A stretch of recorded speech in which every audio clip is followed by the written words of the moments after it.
My husband left me after I lost my construction business to a hostile takeover he orchestrated. "You are a broke failure," he told me, as he threw my clothes onto the rainy sidewalk. At 34 years old, living out of my truck, I found myself sitting in a grimy clinic, selling my plasma for $100 just to buy gas and a sandwich. I thought I had hit rock bottom.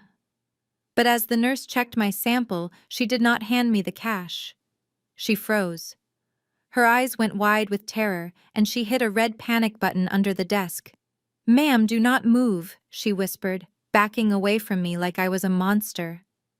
Minutes later, the head doctor rushed in, sweat dripping down his forehead. He looked at me, not as a patient, but as if I were a ghost. I thought I was dying. I thought I had some terminal disease. But then he locked the door and said the words that would change the fate of the entire city.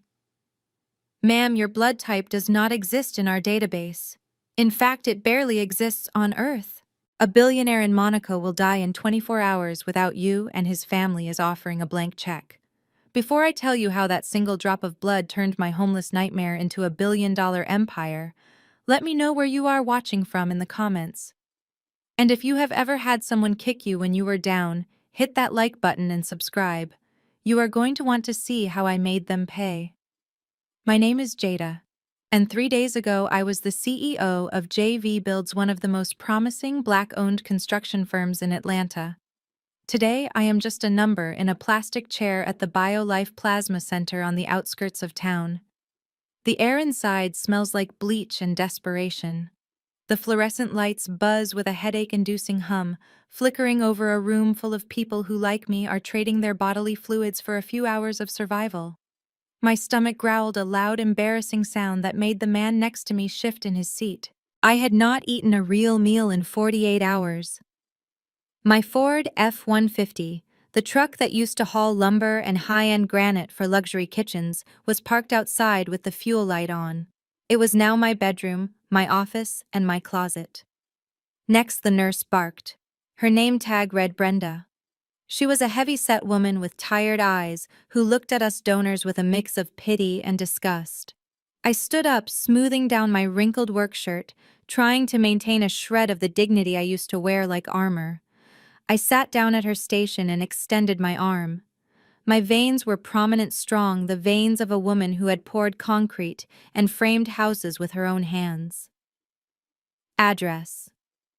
Brenda asked without looking up, her fingers hovering over a greasy keyboard. I hesitated. "I do not have a permanent address right now. Just put down the P.O. box on Martin Luther King Drive." Brenda stopped typing. She looked over her glasses, scanning my face, my messy hair, the dark circles under my eyes. "Homeless," she muttered, not as a question, but as a label. She typed it into the system with a loud, judgmental clack of the keys. "We cannot mail checks to a P.O. box, honey. If you want the new donor bonus, you need proof of residency. Today you just get the base rate. $50, $50. That would not even fill half my tank. It definitely would not help me get a hotel room to shower before my job interview tomorrow." But I nodded. "Fine, just take it." As she tied the rubber tourniquet around my arm, my phone buzzed in my lap. I glanced down and felt a wave of nausea that had nothing to do with the needle. It was a FaceTime request from Tyson. My thumb hovered over the decline button, but a masochistic part of me needed to answer. I needed to see him. I needed to remind myself why I was fighting. I tapped the green button. Tyson's face filled the screen, smooth, handsome, and glowing with the kind of health that only money can buy. Behind him, through the floor-to-ceiling windows, I saw the skyline of Atlanta. My skyline. He was standing in the penthouse of the Sovereign building. The very penthouse I had put the deposit on 6 months ago. The penthouse we were supposed to share as husband and wife. Well, look who it is. Tyson smiled, showing off his veneered teeth. "You look rough, Jada. Living in the truck treating you well?" I grit my teeth, angling the phone so he would not see the plasma machine or the nurse prepping the needle. "What do you want, Tyson?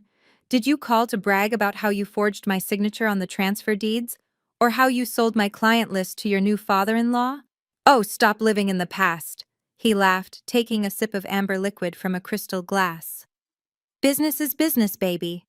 You were great at building houses, but you were terrible at playing the game. I just called to give you a friendly warning. Warning about what Tyson shifted the camera to show a white dress hanging on a mannequin in the background. It was elegant, expensive, and definitely not my size. Courtney and I are having our engagement party tonight at the lake house. The air left my lungs. The lake house. That was my masterpiece. I designed every inch of that glass-walled villa. I picked out the marble. I planted the cherry blossom trees in the courtyard. It was supposed to be my sanctuary.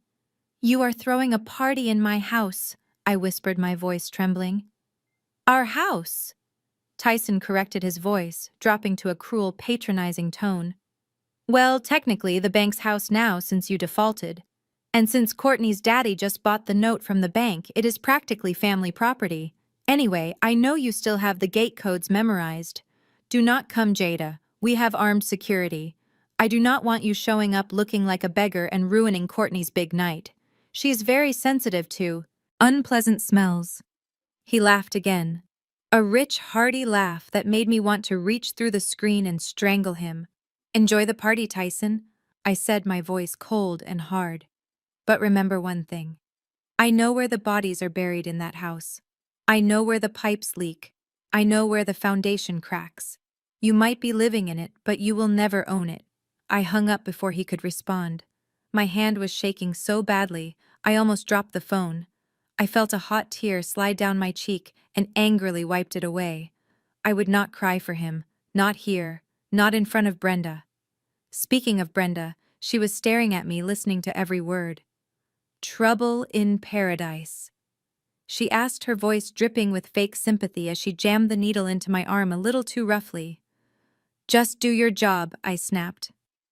She rolled her eyes and started the machine. I watched my blood, dark and rich, flow through the clear tubing. It was the only thing I had left to give. I closed my eyes, trying to meditate, trying to block out the image of Tyson drinking scotch in my living room. Suddenly, a piercing sound shattered the silence. Beep, beep, beep. It was not the rhythmic beep of a heart monitor. It was a frantic, high-pitched alarm coming from my machine. The centrifuge, which was spinning my blood to separate the plasma, had stopped abruptly. Red lights on the console were flashing violently. What did you do? Brenda shrieked. She jumped back from her stool, knocking over a tray of vials. I did not touch it, I yelled, panic rising in my chest. What is happening? Is something wrong with me? Other donors were looking over, whispering. A security guard placed his hand on his holster and started walking toward us. Brenda looked at the digital display on the machine. Her face went pale. All the color drained from her cheeks, leaving her looking like a sheet of paper. She looked at the screen, then at me, then back at the screen. Oh my God, she whispered. This has to be a glitch. This is impossible. Take it out, I shouted, trying to pull my arm back. The needle was still in my vein. Am I sick? Do I have HIV? Tell me, do not move. Brenda yelled, her voice cracking with fear. She grabbed a walkie-talkie from her belt. Code Black in Station 4. Get Dr. Aris down here now. Call the lab director. Do not let anyone leave the building. Code Black. The security guard drew his taser. My heart hammered against my ribs like a trapped bird. I looked at the tube coming out of my arm. My blood looked normal. It was red. It was liquid.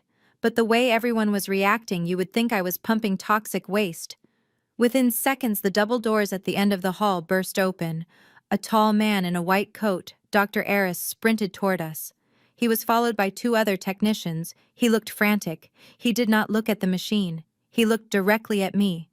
Is this the donor? He demanded, pointing a shaking finger at me. Is this Jane Doe number 452? Her name is Jada, Brenda stammered. But doctor, look at the reading. The antigen markers. They are all null. Every single one. Dr. Aris shoved Brenda aside and stared at the monitor. He adjusted his glasses, squinting at the scrolling data. He tapped a few keys, ran a retest. The machine beeped again, confirming the result. He let out a breath he seemed to have been holding for a lifetime. He turned to me, his eyes wide, intense, and terrifyingly serious. "Ms. Jada," he said, his voice low but firm, "I need you to listen to me very carefully. You are not sick, you are not dying. But you cannot leave this facility." I ripped the tape off my arm, wincing as the needle slid out, blood dripping onto my jeans. "I am leaving right now. You people are crazy. I am calling the police." "Lock the doors," Dr. Aris shouted to the guard. "Nobody in or out." He grabbed my shoulders. His grip was strong. "Ms. Jada, stop. You do not understand. We just ran your sample against the global registry. Do you know what Rh null blood is?" I shook my head, my back pressed against the cold wall. "They call it golden blood," he said, his voice trembling with a mix of awe and fear. "Fewer than 50 people on this planet have it. It is the holy grail of hematology. And right now a notification just hit the International Medical Server." He pulled a tablet from his pocket and shoved it in my face. It was a news alert from Monaco. A famous billionaire patriarch had been in a catastrophic Formula One crash. He was bleeding out. "This man," Dr. Aris said, pointing to the screen, "has your blood type. He has been searching for a donor for 10 years. His private jet is already in the air. His representatives just contacted our headquarters. They are authorized to pay any price." I looked at the doctor then, down at the bloodstain on my cheap, dirty jeans. "What are you saying?" I asked.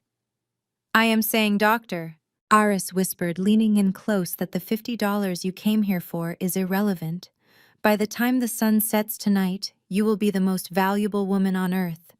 But we have a problem. The people coming for you, they do not just want a pint, they want the source. And they aren't the only ones watching the registry." Before I could process his words, the glass front doors of the clinic shattered. A black SUV had just rammed through the entrance. The black SUV did not crash into the clinic by accident. It was a calculated arrival. Before the dust from the shattered glass could even settle, 4 men in tailored tactical suits stepped out. They moved with a synchronized fluidity that screamed military training. The security guard reached for his taser, but he froze when he saw the red laser dot center on his chest. These were not police. They were private contractors, the kind that cost more per hour than this entire building was worth. Then the rear door opened. The man who stepped out did not look like a soldier. He looked like he owned the soldiers. He was an older European man, impeccably dressed in a charcoal 3-piece suit that cost more than my former house.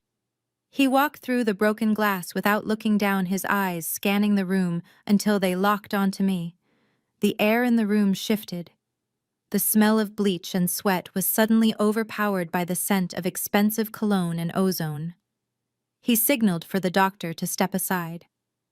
Dr. Aris, who had been barking orders just seconds ago, shrank back against the wall, clutching his clipboard like a shield.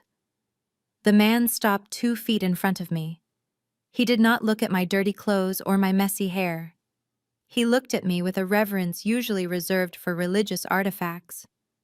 "Ms. Jada," he said, his voice thick with a French accent, "I apologize for the dramatic entrance.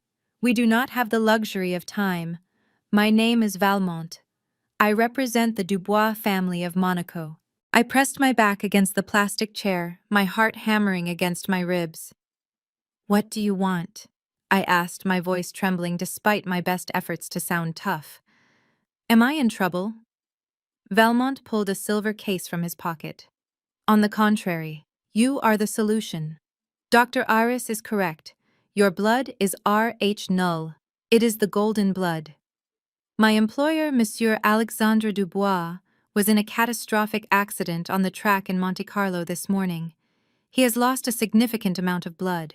His body rejects all common transfusions. There are only 43 people on record with your blood type. 3 are in Japan, 2 are in Brazil. But you, Ms. Jada, you are the only one within a 6-hour flight radius." He opened the silver case. Inside sat a checkbook and a fountain pen. He tore a check out and placed it on the small blood-stained table next to the centrifuge. I looked down. It was a cashier's check drawn on a Swiss bank. The signature line was signed, the amount line was blank. Monsieur Dubois is a man of infinite resources, Valmont said softly. But right now his life is finite. We need a direct transfusion. We have a jet waiting at Hartsfield-Jackson Airport. In exchange for 1 pint of your blood, you may write any number you wish on this piece of paper. 1 million, 10 million, 50 million. It does not matter to us. We simply need you to say yes. I stared at the check. My hands were shaking. 10 minutes ago, I was worried about having enough gas to keep the heater running in my truck tonight. Now a piece of paper sat in front of me that could buy me a private island. I could disappear. I could go to Paris or Tokyo. I could never worry about hunger or cold again. I picked up the pen. The weight of it felt cold and heavy in my hand. I brought the tip to the paper. But then my phone buzzed again in my pocket. Another notification. It was a text from Tyson. A picture. It was him and Courtney standing on the balcony of the lake house clinking champagne glasses. The caption read, "Toasting to new beginnings and flushing out the trash." I froze. The ink from the pen hovered millimeters above the paper. If I took this money, I would be rich. But Tyson would still be living in my house. Courtney's father, Mr. Sterling, the man who used his political connections to freeze my business accounts and blacklist my company, would still be the king of Atlanta real estate. They would still be winning. I would just be a rich fugitive running away from my failure. Money could buy me comfort, but it could not buy me justice. Money runs out, but power is eternal. I closed my eyes and I saw it. I saw the smirk on Mr. Sterling's face when he told me that a woman like me did not have the temperament for large-scale construction. I saw Tyson forging my signature on the transfer deeds. I saw the bank teller cutting up my credit cards. They didn't just want me broke. They wanted me erased. I opened my eyes. The fear was gone. It was replaced by a cold, sharp clarity. I looked at Valmont. "No," I said. Valmont's eyebrows raised slightly. "Ms. Jada, perhaps you do not understand. There is no limit. You can write $100 million if you wish." "I understand perfectly," I said, my voice steady and low. "But I do not want your money. I want your leverage." I picked up the check, crumpled it into a ball, and dropped it onto the dirty floor. Valmont watched it fall, his expression unreadable. "I am an architect, Mr. Valmont. I know how to build things. But I also know how to demolish them. The man I used to be married to, Tyson, and his new father-in-law, Franklin Sterling, they destroyed my life. They used legal loopholes and debt leveraging to steal my company and my properties." I stood up, wiping the blood from my arm. "You said your employer has infinite resources. I want you to use those resources. I don't want cash. I want you to buy their debt." Valmont tilted his head, intrigued. "Clarify." I stepped closer to him. "The Sterling Group is over-leveraged. They borrowed heavily to acquire my assets. I know their loans are bundled and held by a chaotic mix of creditors. And Tyson, he has gambling debts he thinks nobody knows about. I want the Dubois family to purchase every single cent of debt attached to their names. I want to be the one holding the leash. That is my price. 1 pint of blood for total financial ownership of my enemies." Valmont stared at me for a long moment. The silence in the room was deafening.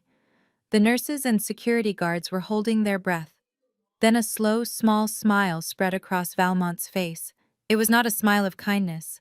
It was a smile of recognition. He saw the predator in me waking up. "Most people would have taken the money and bought a yacht," Valmont said quietly.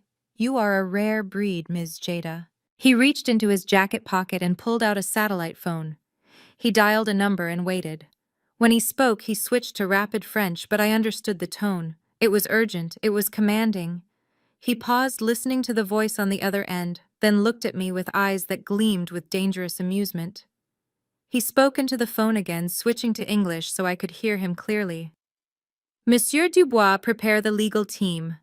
She does not want the payout. She wants the Sterling portfolio. Yes, all of it." He hung up the phone and extended his hand to me. "We have a deal. The jet is waiting." By the time we land in Monaco, you will own the banknotes on every brick of the sterling empire. Shall we go, Madam Chairman? I looked down at my dirty jeans and worn-out sneakers. Then I looked at the door. I was walking out of that clinic a different woman than the one who walked in. Tyson thought he had thrown me away like garbage. He had no idea that he had just forced me to become a monster. "Let's go," I said, "and get me a lawyer. I have an engagement party to crash." The silence of the presidential suite at the Ritz-Carlton was heavier than the noise of the plasma clinic. I woke up not in the cramped back seat of my Ford truck, but in a bed large enough to sleep a family of 4 wrapped in sheets that felt like spun silk. For a moment I panicked, reaching for my keys, my instincts still wired for survival on the streets. Then I saw the view. Floor-to-ceiling windows framed the Atlanta skyline, the city lights shimmering like spilled diamonds. The same city that had chewed me up and spit me out was now lying at my feet. A knock at the door broke my trance. Before I could answer, a team of people flowed into the room like a well-rehearsed orchestra. There was a doctor who checked my vitals and gave me a vitamin IV to replenish what the stress had depleted. There was a chef who placed a tray of grilled salmon and nutrient-rich greens on the table. And standing by the window looking like a statue carved from granite was Valmont. He did not ask how I slept. He simply pointed to a black leather portfolio sitting on the coffee table. "Eat," Valmont said, his voice calm and commanding, then read, "You need to know exactly who you are fighting before you step into that ring."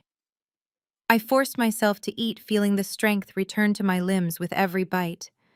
When I finished, I opened the portfolio. The first page made my blood run cold.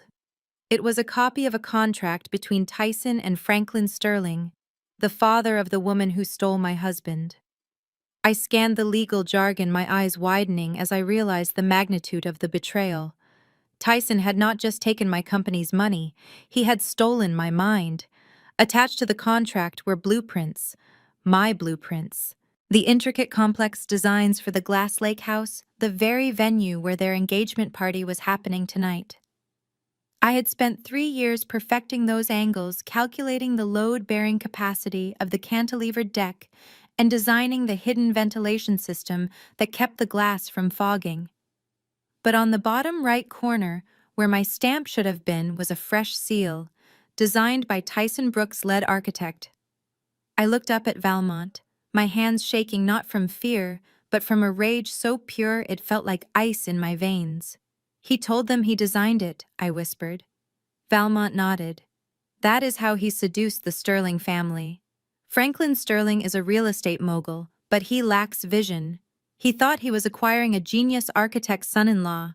He has no idea that Tyson cannot even draw a straight line without a ruler. Tyson sold your intellectual property to buy his seat at their table." I flipped the page. There were bank transfers. Tyson had been siphoning funds from our construction accounts into offshore gambling sites for 2 years. He had bankrupted my company on purpose to cover his losses, then blamed my incompetence to the bankruptcy court. He had framed me. I closed the folder. The tears I expected to cry did not come. The sadness was gone, burned away by the truth. I was not a victim of bad luck. I was a victim of a crime. And the statute of limitations had not run out. A new group of people entered the suite. This time they wheeled in racks of clothing. A stylist with eager eyes stepped forward, holding up a sparkling emerald green evening gown. "For the party, Ms. Jada," she chirped. "We thought something glamorous, something that says you are here to celebrate." I looked at the dress. It was beautiful. It was soft.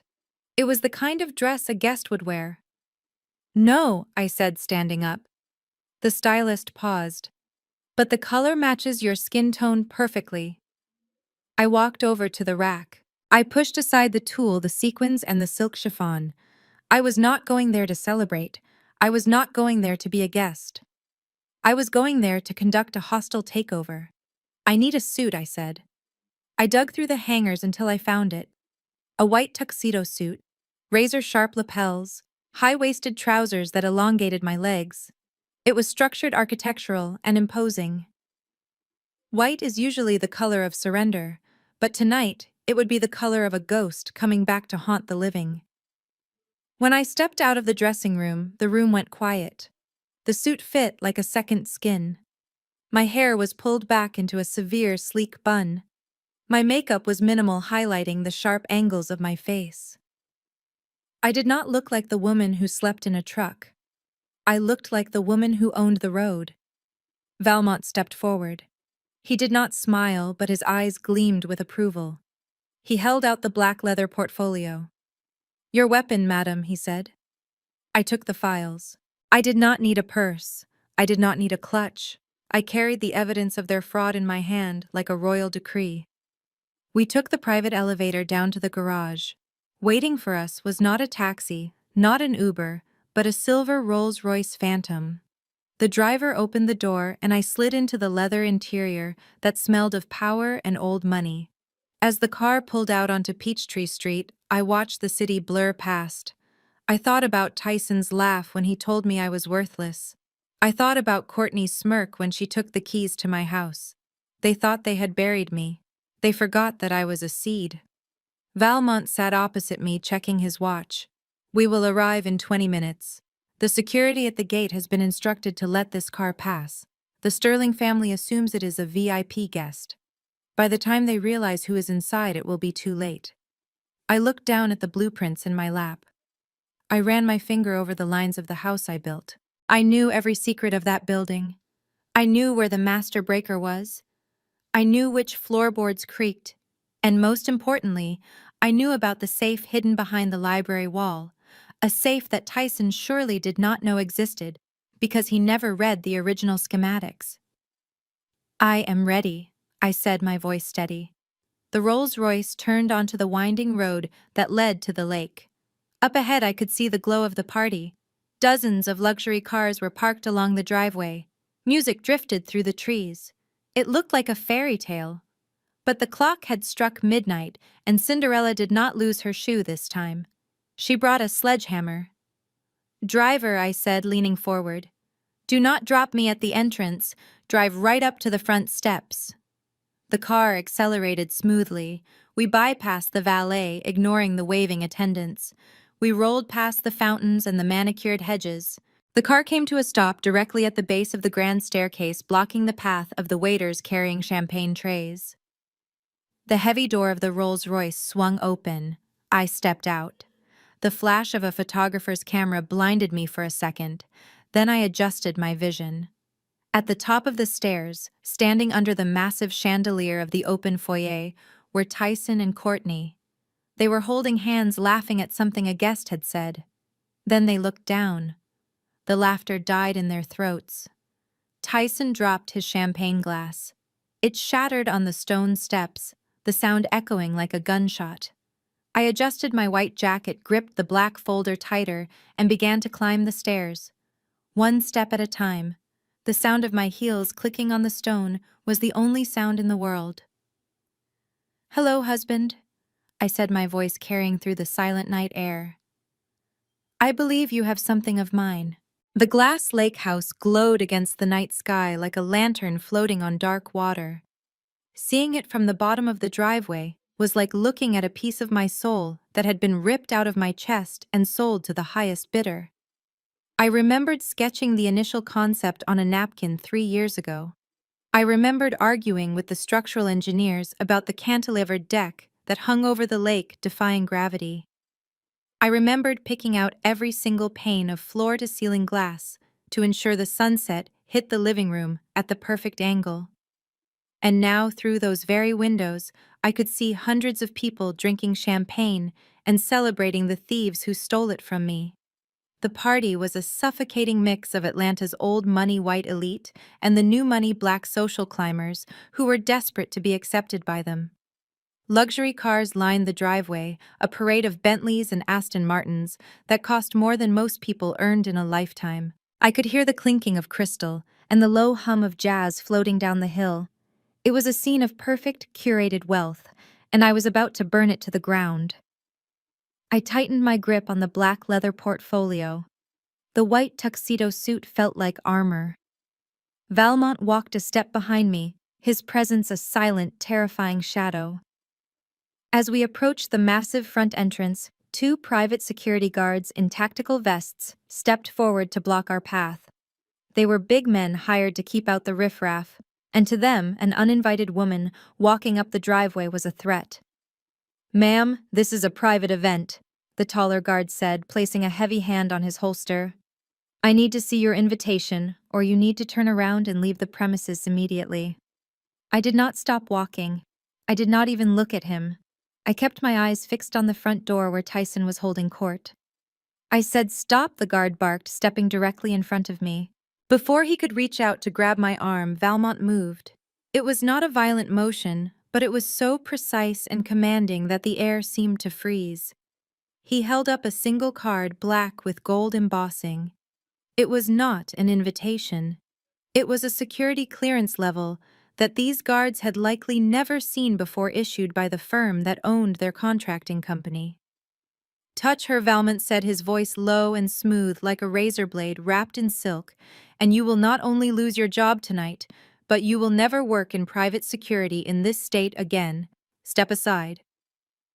The guard looked at the card, then at Valmont's bespoke suit, and finally at the Rolls-Royce Phantom idling behind us.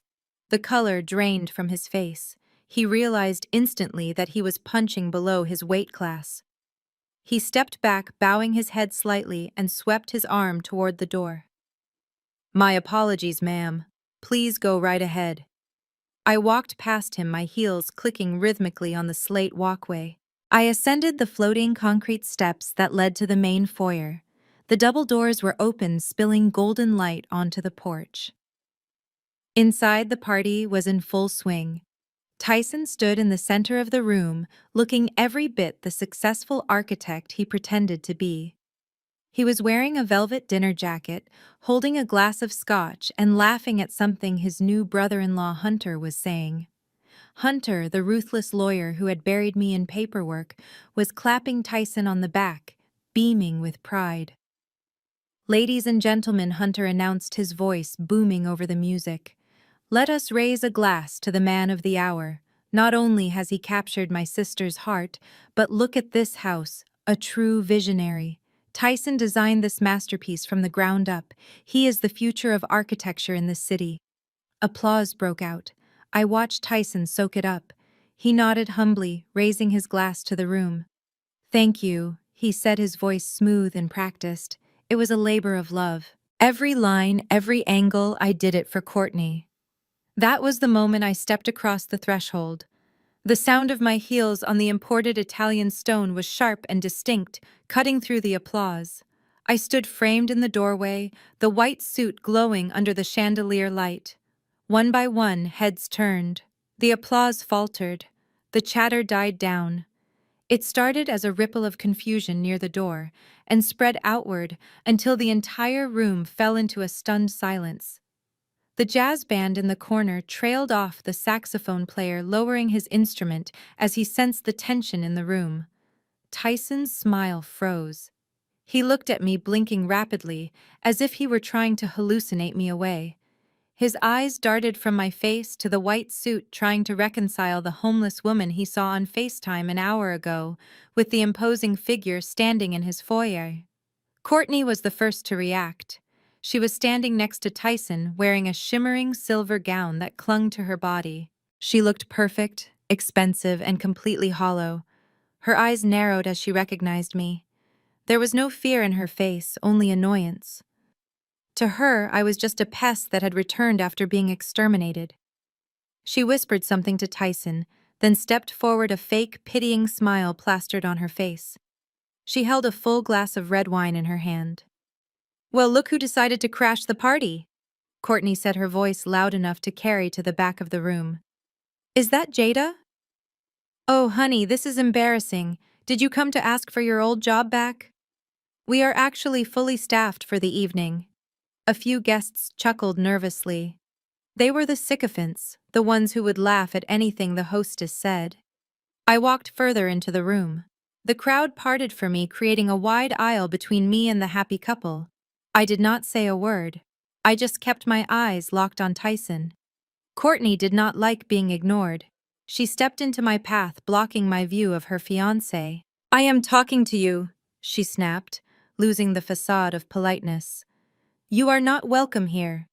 This is a celebration for family and friends. You are neither. You are trespassing. I stopped less than 2 feet from her. I could smell the expensive champagne on her breath and the insecurity radiating off her in waves. I am not here for the party, Courtney, I said calmly. I am here to correct a mistake. Courtney laughed, a harsh, brittle sound. The only mistake was inviting you into our lives in the first place. You are pathetic. Look at you wearing a white suit to a wedding event. Who do you think you are? The bride. She took a sip of her wine, her eyes gleaming with malice. Then, with a theatrical gasp, she tilted her hand. It was not an accident. It was a calculated move executed with the precision of a mean girl who had spent her entire life bullying people she considered beneath her. The entire contents of her wineglass splashed onto the front of my white jacket.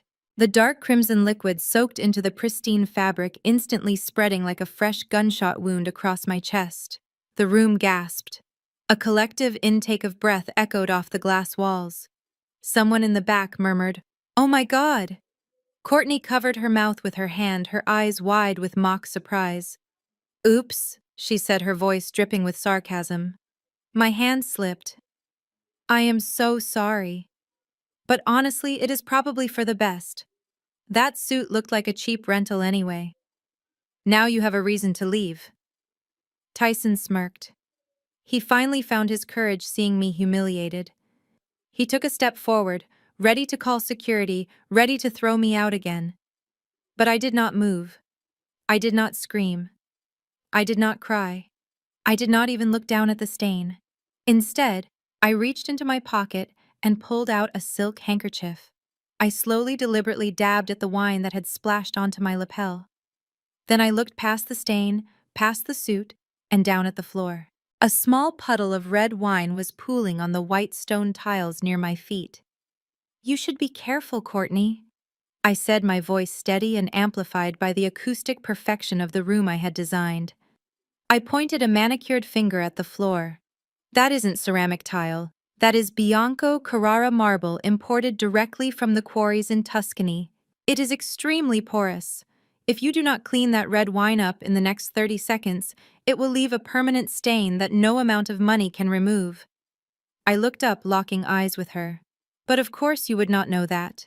Because you are just a guest in this house, you do not know the maintenance requirements of the materials. Only the owner knows that. And Courtney, looking at the deed in this portfolio, your name is nowhere to be found." I dropped the wine-soaked handkerchief onto the floor, right into the puddle. "Now somebody get a mop. We have business to discuss. Get out of my house, Jada." Tyson lunged toward me, his face twisted into a mask of pure, unadulterated panic. His velvet jacket bunched up around his shoulders as he tried to physically intimidate me, forgetting that the woman standing before him had spent 10 years navigating construction sites dominated by men twice his size. He was shouting for security, his voice cracking with a desperation that everyone in the room could hear. He knew that if I stayed even 1 minute longer, the carefully constructed facade of his genius would crumble into dust. I did not flinch. I did not step back. I simply held my ground, watching him unravel. The 2 security guards who had let me in stood by the door, their arms crossed, staring at the ceiling. They worked for the firm Valmont owned now. Tyson could scream until his throat bled, but nobody was coming to save him. "You seem upset, Tyson," I said, my voice cutting through his hysteria. "Are you afraid I'm going to ruin the party? Or are you afraid I'm going to tell them the truth about the foundation of this house?" "I am not afraid of a bitter, bankrupt ex-wife," Tyson spat, though his eyes darted nervously to the crowd of onlookers. "You are jealous. You are mentally unstable. You are making a scene because you cannot handle that. I succeeded where you failed." I smiled. It was a cold, sharp smile. "You are right about one thing, Tyson. I am making a scene. But I think your guests deserve a little entertainment to go with their dinner. Something more authentic than your speech." I pulled my phone from the pocket of my white suit. This house was my design. I wired the smart home system myself. I knew the IP addresses of every device on the network. I knew the admin passwords because I was the one who set them up 3 years ago, long before Tyson even knew how to turn on the breaker panel. With a single tap of my thumb, I bypassed the firewall and hijacked the main media server. Behind Tyson, the massive 80-inch screen that had been displaying a slideshow of his engagement photos flickered. The image of Tyson and Courtney kissing on a yacht vanished. The screen went black for a second, and then a grainy, time-stamped video feed appeared. The room went silent. The jazz band had stopped playing. All eyes were glued to the screen. It was footage from inside my old home office. The date stamp in the corner read 2 years ago. On the screen, Tyson was sitting at my drafting table. He looked frustrated. He was slamming his fist onto the desk. He was holding a stylus pen trying to trace over a digital blueprint on my tablet. On the video, Tyson's voice came through the speakers loud and clear. "How do you do this stupid curve?" he muttered to himself, throwing the pen across the room. "I cannot replicate her signature. It is too complex." The video cut to another clip. Tyson was on the phone, pacing back and forth. "No, I cannot send you the raw files yet," he was whispering into the phone. "The file is encrypted. Jada has the password. I have to wait until she falls asleep to steal her laptop again. Just tell Sterling I am working on the final touches.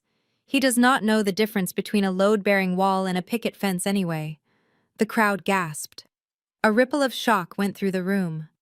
I saw Mr. Sterling Courtney's father clutch his chest, his face turning a deep shade of purple. He looked from the screen to his future son-in-law with a mixture of confusion and horror.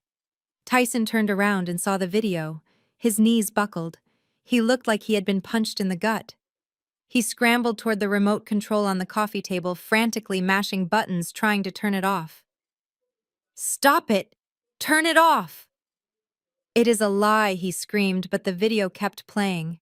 It showed him practicing my signature over and over again on a piece of tracing paper, tongue sticking out in concentration like a child trying to forge a permission slip. I stepped closer to him, addressing the crowd. "You all praised him for the cantilevered deck," I said, pointing at the screen. "You gave him awards for the glass curvature. But as you can see, the only thing Tyson ever designed was a scheme to steal my life's work. He did not draw a single line of this house. He traced it. He is not an architect. He is a tracer." Murmurs of disgust broke out. People were pulling out their phones, recording the meltdown. The golden boy of Atlanta architecture was being exposed as a fraud in real time. Tyson looked around, his eyes wide and wet with tears. He looked at Courtney, begging for support, but she had stepped away from him, looking at him like he was something she had stepped in. "It is fake," Tyson yelled, pointing a shaking finger at me. "She used AI. It is a deepfake. She is trying to frame me because I left her." Suddenly a slow, rhythmic clapping echoed from the back of the room. It was not applause, it was mocking. Hunter, the family lawyer and Tyson's best man, walked into the center of the circle. He was smiling. It was the smug, condescending smile of a man who knows he holds all the cards. He did not look at the screen. He looked directly at me. "Bravo, Jada," Hunter said, his voice dripping with sarcasm. "Truly a cinematic masterpiece. You always did have a flair for the dramatic. I assume you edited that little video in your car while you were sleeping in the parking lot." He stopped beside Tyson, placing a reassuring hand on his shoulder. Tyson instantly straightened up, emboldened by the presence of his legal shark. "You can fool these good people with your little tech tricks," Jada Hunter continued, addressing the crowd. "But you cannot fool the law. And the law is built on paper, not on pixelated videos that anyone can fabricate on a laptop." Hunter reached into his briefcase and pulled out a document. It was thick, bound in blue legal paper and stamped with the official seal of the state court. "You claim Tyson stole your designs?" Hunter said, holding the document up for everyone to see. "You claim this house is your intellectual property. But that is very interesting considering you signed this." He walked over to me and shoved the document in my face. "This is the bankruptcy settlement you filed 6 months ago, Jada. Do you recognize it?" Specifically, Section 4, Paragraph B. I stared at the paper. I knew exactly what it was. It was the document I had signed when the bank was threatening to seize my truck. I had been desperate, exhausted, and broken. Hunter turned to the crowd, reading aloud. The debtor, Jada Vance, hereby assigns transfers and conveys all intellectual property, including but not limited to architectural drawings, blueprints, digital files, and future concepts to the primary creditor, the Sterling Group, in exchange for debt forgiveness. He looked at me, his eyes gleaming with triumph. You sold it, Jada.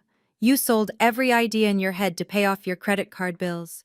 You signed the rights to this house over to Tyson and the Sterling family. Legally, Tyson could draw a stick figure and call it his, and it would not matter because he owns the copyright. You are not a victim here. You are a seller who has seller's remorse. The room shifted again. The guests who had been disgusted by Tyson just seconds ago now looked at me with suspicion. To them, the law was God. If I had signed a contract, then I was in the wrong. It did not matter if I was coerced. It did not matter if Tyson was incompetent. The paper said he owned it. Hunter laughed, tossing the document onto the table next to the spilled wine. So you can play your little videos, Jada. You can cry about fairness. But in the eyes of the court, you are nothing but a trespasser slandering the rightful owner of this property. You have no claim here. This house belongs to Tyson. The designs belong to Tyson. And you belong on the street. Tyson puffed out his chest. See, I told you she was crazy. She is just trying to extort money from us. I stood there surrounded by hostile faces. The video on the screen had looped back to the beginning, but nobody was watching it anymore. They were watching me, waiting for me to break. They thought Hunter had checkmated me. They thought the piece of paper was the ultimate weapon. I looked at the document. I looked at the signature at the bottom. It looked like mine. It was a masterful forgery, or maybe I had signed it in a haze of stress and exhaustion. It did not matter. Hunter had built a fortress of lies using the legal system as his bricks. The silence that followed Hunter's declaration was heavier than the marble slabs beneath my feet. It was the kind of silence that suffocates truth. The guests who had been whispering about Tyson's incompetence just moments ago now looked at me with a mixture of pity and disdain. To them, the blue legal document sitting on the table was more real than the blood and sweat I had poured into this foundation. In their world, paper beat passion every single time. Hunter knew this. He stood there, adjusting his silk tie, looking down at me like I was an unruly child who had interrupted a serious conversation among adults. You should leave now, Jada Hunter said, his voice smooth and dripping with false concern. He pitched his voice so the entire room could hear him, turning his cruelty into a performance. We all understand that you are going through a difficult time. Bankruptcy, divorce, homelessness. It is enough to make anyone snap.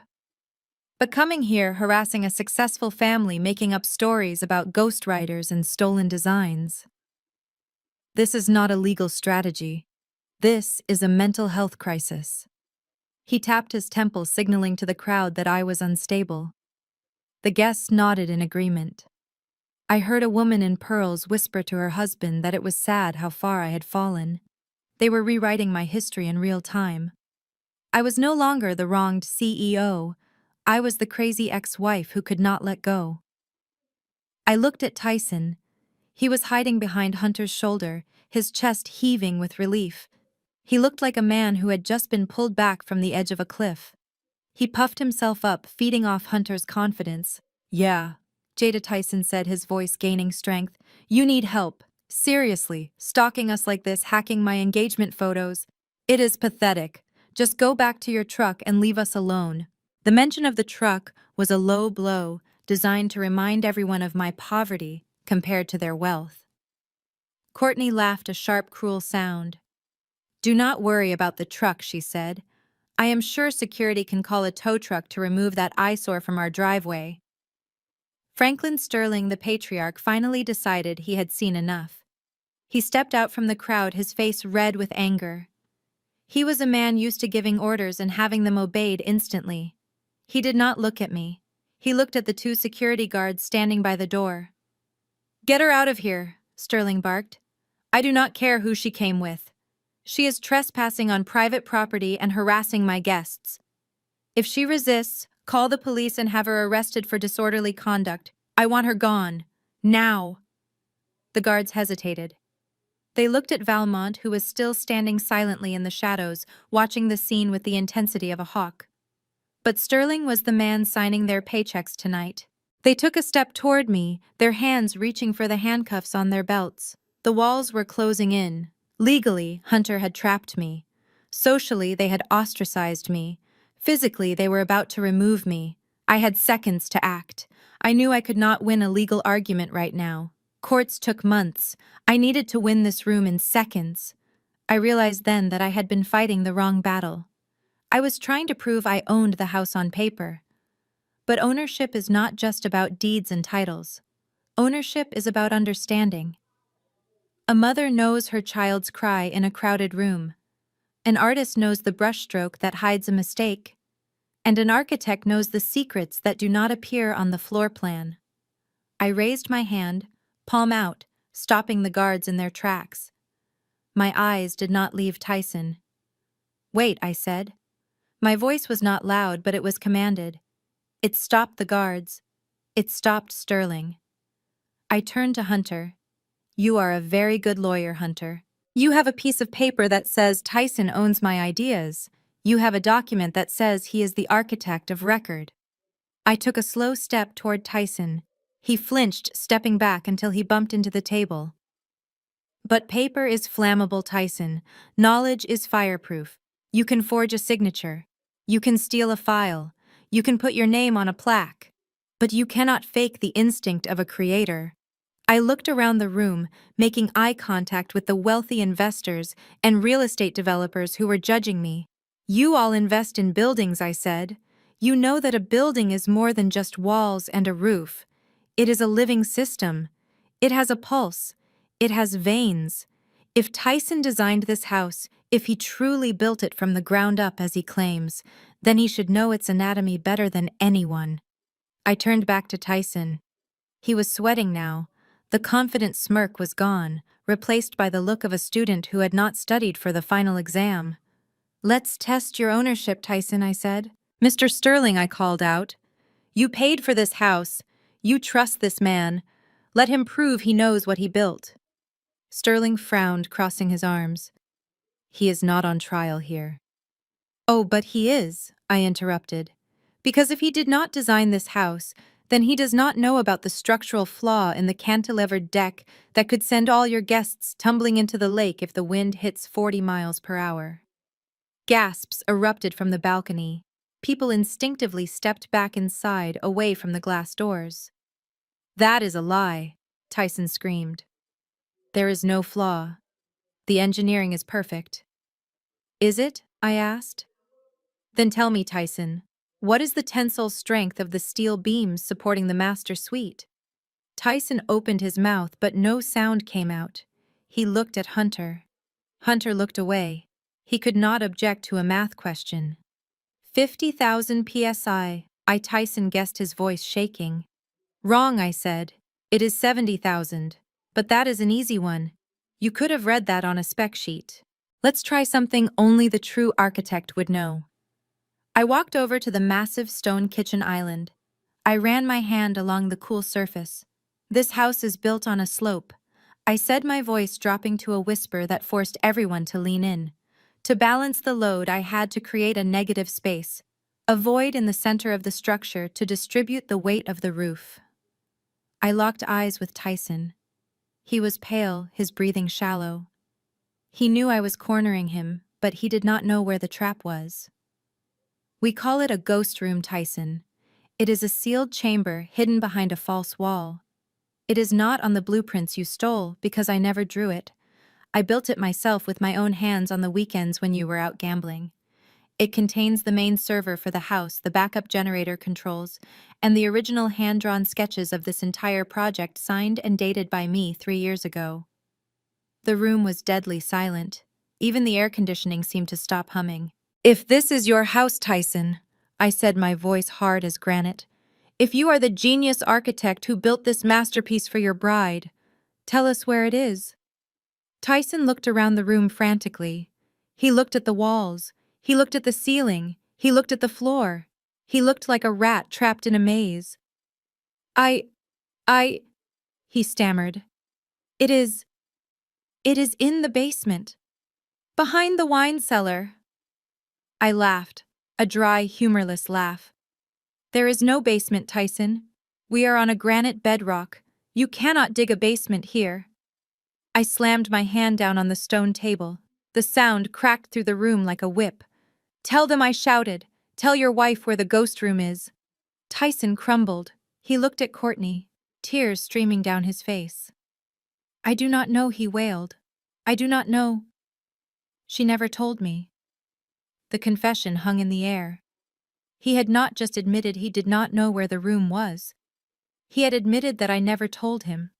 He had admitted that the knowledge was mine to give. Hunter closed his eyes, pinching the bridge of his nose. He knew the case was lost. Sterling looked at Tyson with pure disgust. Courtney took a step away from her fiancé, looking at him like he was a stranger. I straightened my jacket, brushing off an imaginary speck of dust. "You do not know because you are a thief, Tyson. You are a tenant in my mind. And now I am serving you an eviction notice." I turned to the fireplace. "The ghost room is not in the basement. It is right here, in the heart of the home." I reached out and pressed the third stone from the left on the mantel. A hidden hydraulic mechanism hissed.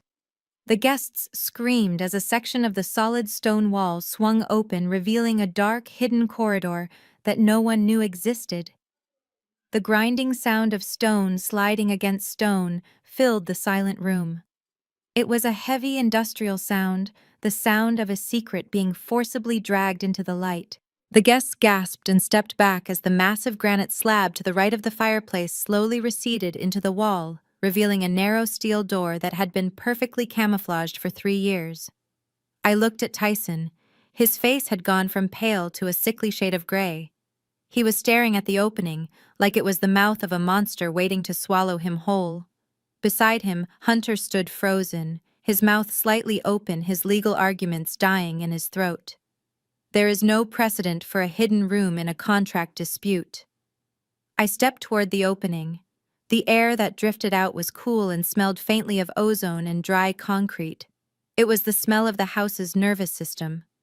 I punched a 6-digit code into the keypad on the steel door. It beeped cheerfully, a sound only I knew, and the door clicked open. I did not go inside. I did not need to. I reached in and pulled a lever on the wall. Bright LED strip lights flickered on, illuminating the cramped space for everyone to see. It was not a panic room. It was a server room. Banks of blinking green lights covered one wall. Thick bundles of color-coded cables ran along the ceiling like arteries, and in the center, bolted to the floor, was a heavy-duty, fireproof safe. "This is the brain of the Glass Lake House," I said, my voice echoing slightly. "This system controls the geothermal heating, the solar array, and the security grid. Tyson, if you designed this house, please tell the guests what operating system the main server runs on." Tyson said nothing. He could not even speak. He was shaking his head, backing away, until he hit the edge of the sofa. I walked into the small room and placed my hand on the safe. I spun the dial. Left to 15. Right to 24. Left to 34. The numbers were the date I incorporated my company. The tumblers clicked into place with a satisfying snap. I swung the heavy door open. Inside there was no gold, no jewelry, no cash. There was just a single worn leather tube and a black external hard drive. I took the leather tube first. I walked back out into the living room and tossed it onto the coffee table right on top of the fake legal documents Hunter had brought. "Open it, Mr. Sterling," I said to Courtney's father. "You have been in real estate for 40 years. You know what real blueprints look like." Franklin Sterling hesitated, then reached out with trembling hands. He uncapped the tube and slid out the rolled sheets of paper. They were not pristine computer-printed schematics. They were old. The edges were frayed. There were coffee stains on the corners. He unrolled them. They were hand-drawn pencil sketches layered with vellum overlays. There were notes scribbled in the margins in my handwriting. Calculations about wind load. Reminders to call the steel supplier. Corrections where I had erased a wall and moved it 2 inches. "Look at the dates, Mr. Sterling," I commanded. He squinted at the bottom corner. "These are dated 3 years ago," he whispered. "That is right," I said. 3 years ago. Long before I met Tyson. Long before your daughter decided she wanted my life. Those are the original sketches. They have my fingerprints, my sweat, and my DNA all over them. You can fake a digital file.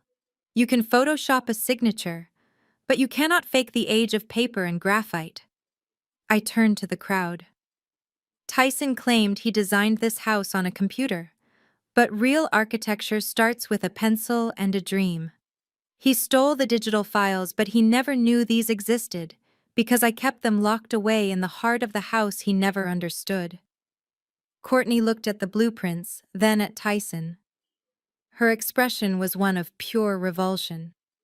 She was realizing that the genius she thought she was marrying was nothing more than a con artist in a velvet jacket. "But I am not done," I said. I held up the black hard drive I had taken from the safe. "Proving I built the house is one thing, but proving why I lost my company is another." Tyson's eyes locked onto the drive. He knew what it was. He made a strangled noise in his throat, a sound of pure animal panic. When Tyson took over my company, I explained, addressing the room. He scrubbed the main office servers. He deleted emails, erased transaction logs, and shredded bank statements. He thought he had destroyed the evidence of his embezzlement. He thought he had wiped the slate clean so he could blame the bankruptcy on my mismanagement. I took a step closer to the 80-inch screen where the video of Tyson was still paused. But he forgot that the Glass Lake House server was set up to perform a mirrored backup of my office mainframe every night at midnight. I held the drive up like a weapon. Everything is on here. The wire transfers to offshore gambling sites. The payments to the shell companies he set up to siphon off our construction loans. The emails to you, Mr. Sterling, where he promised to deliver my client list if you helped him push me out. Tyson let out a roar. It was a primal, desperate sound. He lunged at me. He moved faster than I expected, his hands reaching for the hard drive, his face twisted into a mask of violence. "Give it to me!" he screamed. The crowd shrieked. Courtney covered her face. But Tyson never reached me. A blur of motion intercepted him. One of Valmont's security guards moved with terrifying speed. He did not punch Tyson. He simply stepped into his path, grabbed Tyson's outstretched arm, and used his own momentum against him. There was a sickening thud as Tyson hit the marble floor face first. The guard pinned his arm behind his back and pressed a knee into his spine. Tyson gasped for air, writhing in pain, pinned to the very floor he claimed to have designed. "Stay down," the guard said calmly. I did not flinch. I did not step back. I looked down at my ex-husband, the man who had promised to love and cherish me, now reduced to a violent criminal on the floor of his own engagement party. "It is over, Tyson," I said coldly. "The police are already on their way with a warrant for the seizure of this drive. You are not going to the altar. You are going to federal prison for corporate fraud and grand larceny." The room was dead silent. The only sound was Tyson's ragged breathing and the soft hum of the server room behind me. The guests looked at me with awe and fear. I had walked in as an uninvited guest, and I had dismantled their entire world in less than 20 minutes. Mr. Sterling sank onto the sofa, holding his head in his hands. He looked old and defeated. His empire was built on a partnership with a fraud, and now the foundation was cracking. But then a slow, dry clap broke the silence. I turned. Hunter was still standing there. He was not looking at Tyson. He was not looking at the blueprints. He was looking at his phone, scrolling through a document. He looked calm, too calm. He put his phone in his pocket and looked up at me. His eyes were cold and calculating. "Very impressive," Jada Hunter said. "You proved he is a fraud. You proved he stole the money. You proved you designed the house. I will give you that. You have won the moral victory. He walked over to the table and picked up his glass of scotch, taking a slow sip. But we are not in a moral court. We are in the real world. And in the real world, possession is 9/10 of the law. He gestured to the floor, to the walls, to the land outside. You proved you designed the structure, Jada, but you forgot one thing. The house is not an airplane. It does not float. It sits on land. He smiled, a shark sensing blood in the water. When the bank foreclosed on your company, they seized the assets. That included the land this house sits on. My father-in-law, Mr. Sterling, purchased the deed to the land from the bank at the auction. He owns the dirt, Jada. Hunter took a step toward me, his confidence returning. Under Georgia state law, any permanent structure affixed to the land belongs to the owner of the land. It does not matter who drew the blueprints. It does not matter who paid for the bricks. If it is on our dirt, it is our house. He pointed at the door. So call the police. Send Tyson to jail. I do not care. He is a liability anyway. But you are still trespassing. This is Mr. Sterling's property, and you have exactly 5 minutes to get off his land before I have you arrested for criminal trespass. I stood there, the hard drive in my hand. Hunter was right. It was a technicality, but it was a technicality that could crush me. I had won the battle of truth, but I was about to lose the war of ownership. Mr. Sterling looked up, hope returning to his eyes. Is that true, Hunter? It is ironclad, Hunter said. We own the land. We own the house. She has nothing. The crowd murmured. The tide was turning again. They looked at me, waiting to see if I would crumble. I looked at Valmont. He was standing by the door, his face unreadable. He gave me a barely perceptible nod. I looked back at Hunter. I looked at the smug satisfaction on his face. He thought he had found the ultimate loophole. He thought he had me checkmated. But he did not know who I had flown to Monaco to meet. He did not know that while I was revealing the ghost room, Valmont had been on the phone with the Swiss bankers who held the mortgage on Mr. Sterling's entire real estate portfolio. I smiled. It was the smile of a woman who had already placed the dynamite and was just waiting to light the fuse. You are right, Hunter, I said softly. You own the land. I reached into my pocket and pulled out the satellite phone Valmont had given me. But you forgot to check who owns the bank that loaned you the money to buy the land. I pressed the call button.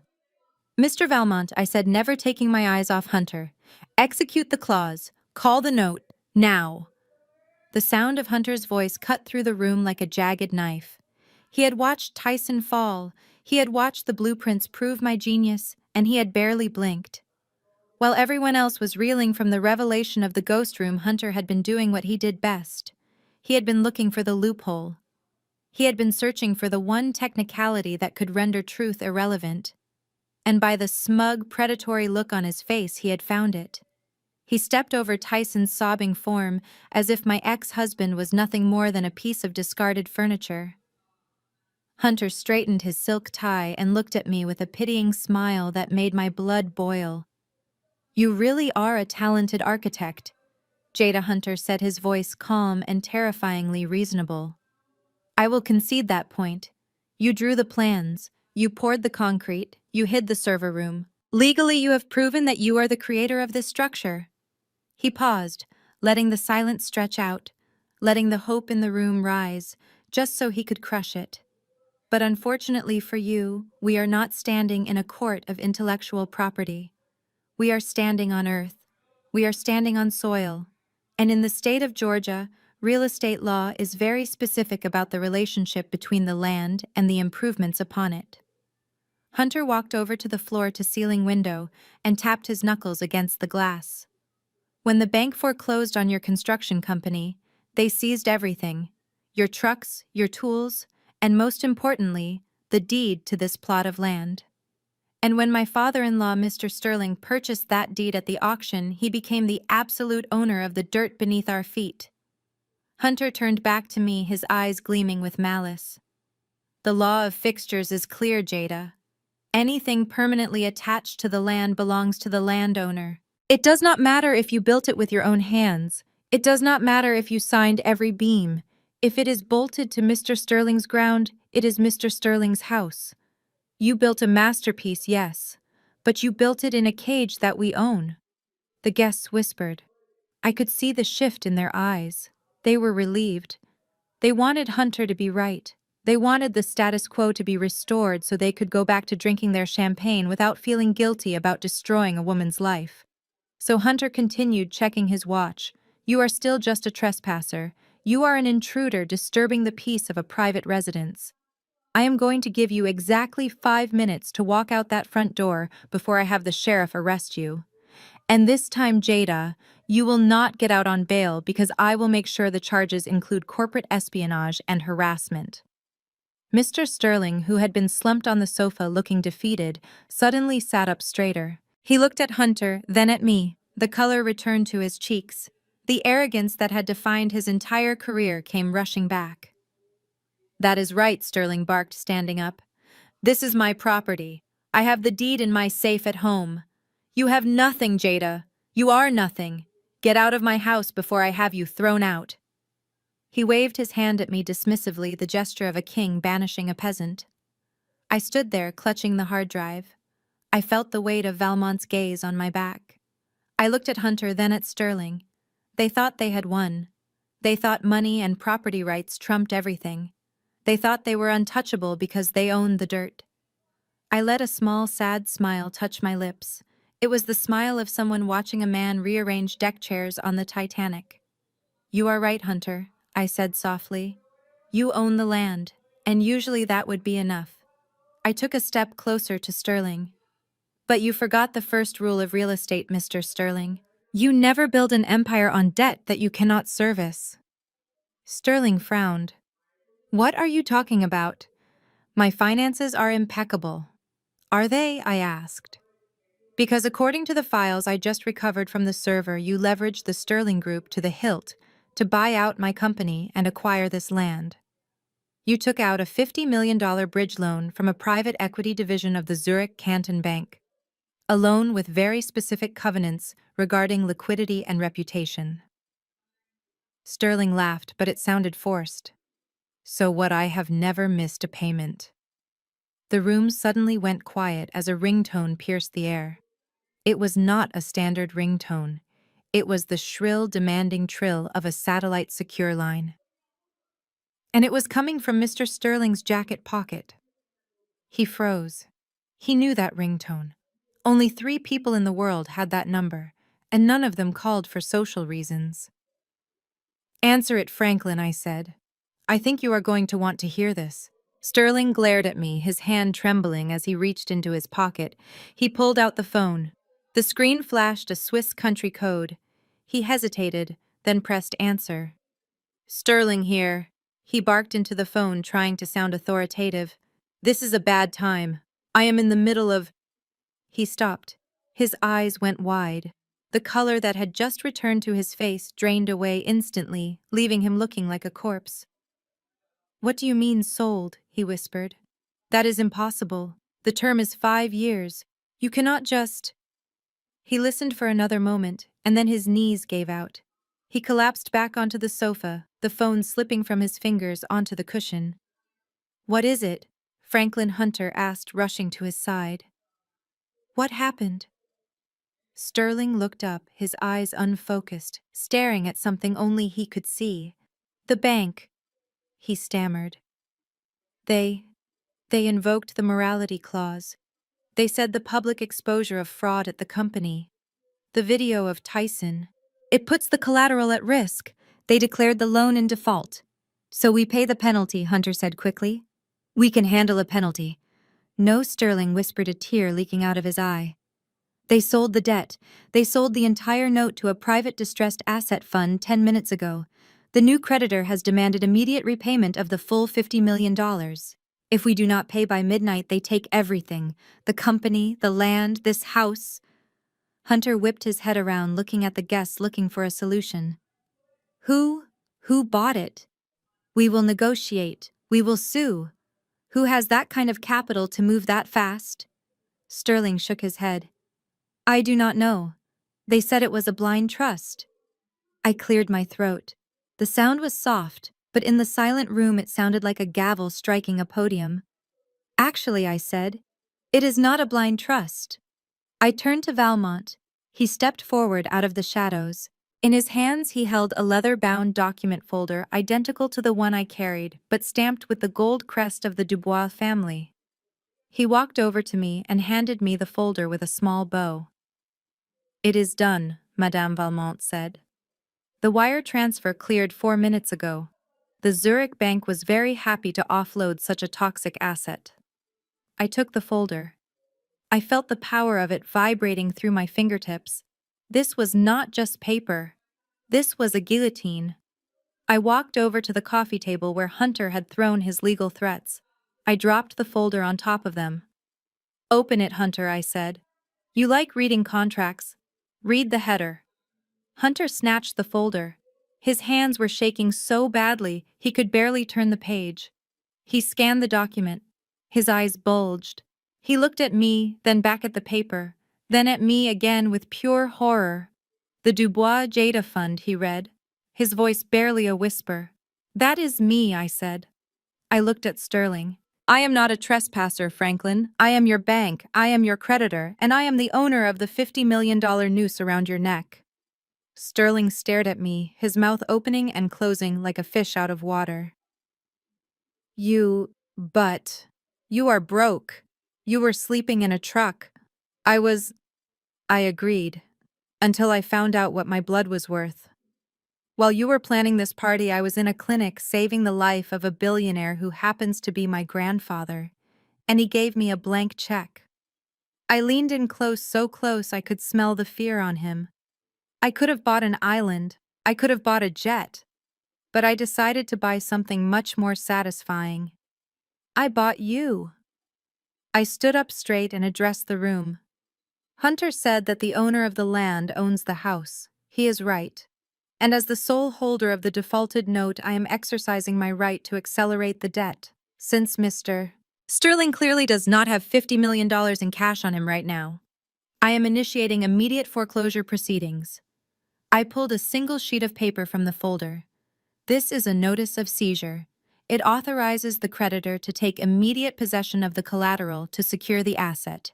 I looked at Hunter. "You gave me 5 minutes to leave. I am generous. I will give you 0 minutes." I turned to the security guards Valmont had brought. "Gentlemen," I said, "please escort these trespassers off my property. All of them."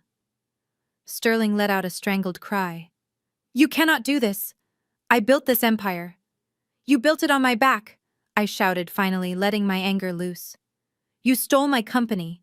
You stole my designs. You let your daughter humiliate me. You thought because I was a woman, because I was black, because I didn't come from old money, that I would just roll over and die." I pointed at the door. "Get out. Get out of my house before I have you arrested for embezzlement." Because unlike you, Hunter, I actually have the evidence to make the charges stick. Valmont snapped his fingers. 6 more security agents appeared from the hallway. They moved toward the Sterling family. Hunter tried to stand his ground. "This is illegal. We have rights. We have tenancy laws." I laughed.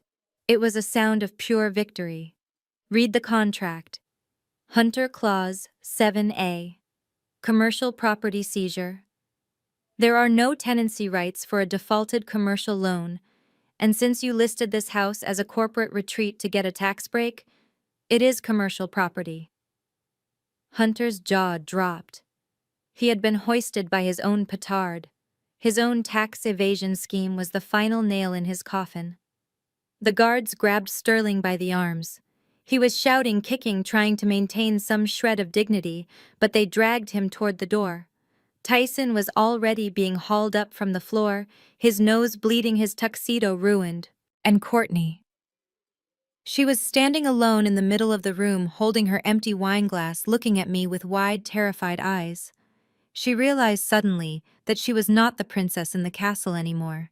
She was just a girl standing in the middle of a war zone she had helped start. I walked over to her. I took the glass from her hand and set it on the table. "You should go, Courtney," I said quietly. "And take your dress. It is the only thing you own that is leaving this house tonight." The house lights snapped on with a blinding, clinical brightness. It was not the soft, romantic ambient lighting of a party anymore. It was the harsh, exposing glare of an interrogation room. I signaled to the tech booth I had hijacked earlier to cut the music. The jazz band stopped playing mid-note, the saxophone player lowering his instrument in confusion. The silence that rushed into the room was heavy and suffocating, broken only by the distant hum of the server room cooling fans and the ragged breathing of the family I had just dismantled. I looked at my watch. It was a simple utilitarian watch, not the diamond-encrusted timepiece Tyson wore, but it told the only time that mattered. "You have 30 minutes, I announced, my voice projecting clearly to the back of the room without the need for a microphone. I turned to the hundreds of guests who were standing around holding half-empty glasses of champagne. "The party is over. This property has been seized by the creditor. Anyone remaining on the premises after 30 minutes will be considered complicit in criminal trespassing. I suggest you retrieve your coats and your vehicles immediately. The gates are open." For a heartbeat, nobody moved. They were paralyzed by the sheer audacity of the command. They looked at Mr. Sterling, waiting for him to countermand the order, waiting for him to laugh and say it was all a misunderstanding. But Franklin Sterling was slumped on the sofa, gray-faced and trembling. He did not look like a titan of industry. He looked like an old man who had just realized his checkbook was empty. Then the chaos started. It began with Courtney. She had been standing by the table, frozen in shock, but the sound of my voice snapped something inside her. The entitlement that had been fed to her with a silver spoon her entire life suddenly curdled into a violent, irrational rage. She could not process a world where she lost. She could not accept a reality where the woman she had looked down on was now holding the keys to her castle. "You witch!" Courtney screamed. It was a primal, ugly shriek that tore through the room. She abandoned all pretense of grace. She hiked up her silver gown and charged at me. Her face was twisted into a mask of pure hate, her manicured claws reaching for my face. She wanted to hurt me. She wanted to erase the smirk she thought she saw on my lips. I did not move. I did not flinch. I had spent years on construction sites, dodging swinging beams and navigating treacherous scaffolding. A spoiled heiress in 6-inch heels was not a physical threat to me. I simply watched her come. But Courtney forgot where she was running. In her blind fury, she forgot about the puddle of red wine she had deliberately spilled on the floor 20 minutes earlier to humiliate me. The same wine I had warned her would stain the marble. Her heel hit the slick, crimson liquid. It happened in slow motion. Her eyes went wide as her feet flew out from under her. She flailed her arms trying to catch her balance, but there was nothing to grab except the table next to her. The table that held the 6-foot-tall champagne tower. She crashed into it with the force of a wrecking ball. The sound was deafening. Hundreds of crystal glasses shattered simultaneously. Gallons of expensive champagne cascaded down, mixing with the red wine on the floor. Courtney landed hard in the middle of the debris, the shards of glass sparkling around her like jagged diamonds. She lay there sprawled in the wreckage of her own party, her silver dress soaked in sticky golden alcohol. A stunned silence held the room for 1 second, and then the flashbulb started. I looked around. The guests, the so-called friends of the Sterling family, the people who had been drinking their liquor and eating their caviar all night, were not rushing to help her. They were backing away, and they were pulling out their phones. I saw a prominent Atlanta socialite holding her iPhone high, live-streaming the scene. I saw a real estate developer recording Courtney's humiliation, probably to text to his business partners. The tide had turned completely. The Sterlings were no longer the power players to be sucked up to. They were now a viral train wreck, and everyone wanted a front-row seat to the disaster. Courtney sat up gasping, wiping champagne from her eyes. She looked at the guests recording her. "Stop it!" she wailed, trying to cover her face. "Stop filming! Help me!" Nobody moved. They were too busy tagging their posts with hashtags like Sterling Scandal and Karma. Suddenly a groan from the sofa drew my attention. Franklin Sterling clutched his chest. He gasped loudly, his other hand gripping the armrest of the couch until his knuckles turned white. He slumped sideways, his breathing coming in ragged theatrical gasps. My heart, he wheezed, looking up at the crowd with pleading eyes. "Call 911. I am having a heart attack." Hunter, who had been frantically texting on his phone, dropped to his knees beside his father-in-law.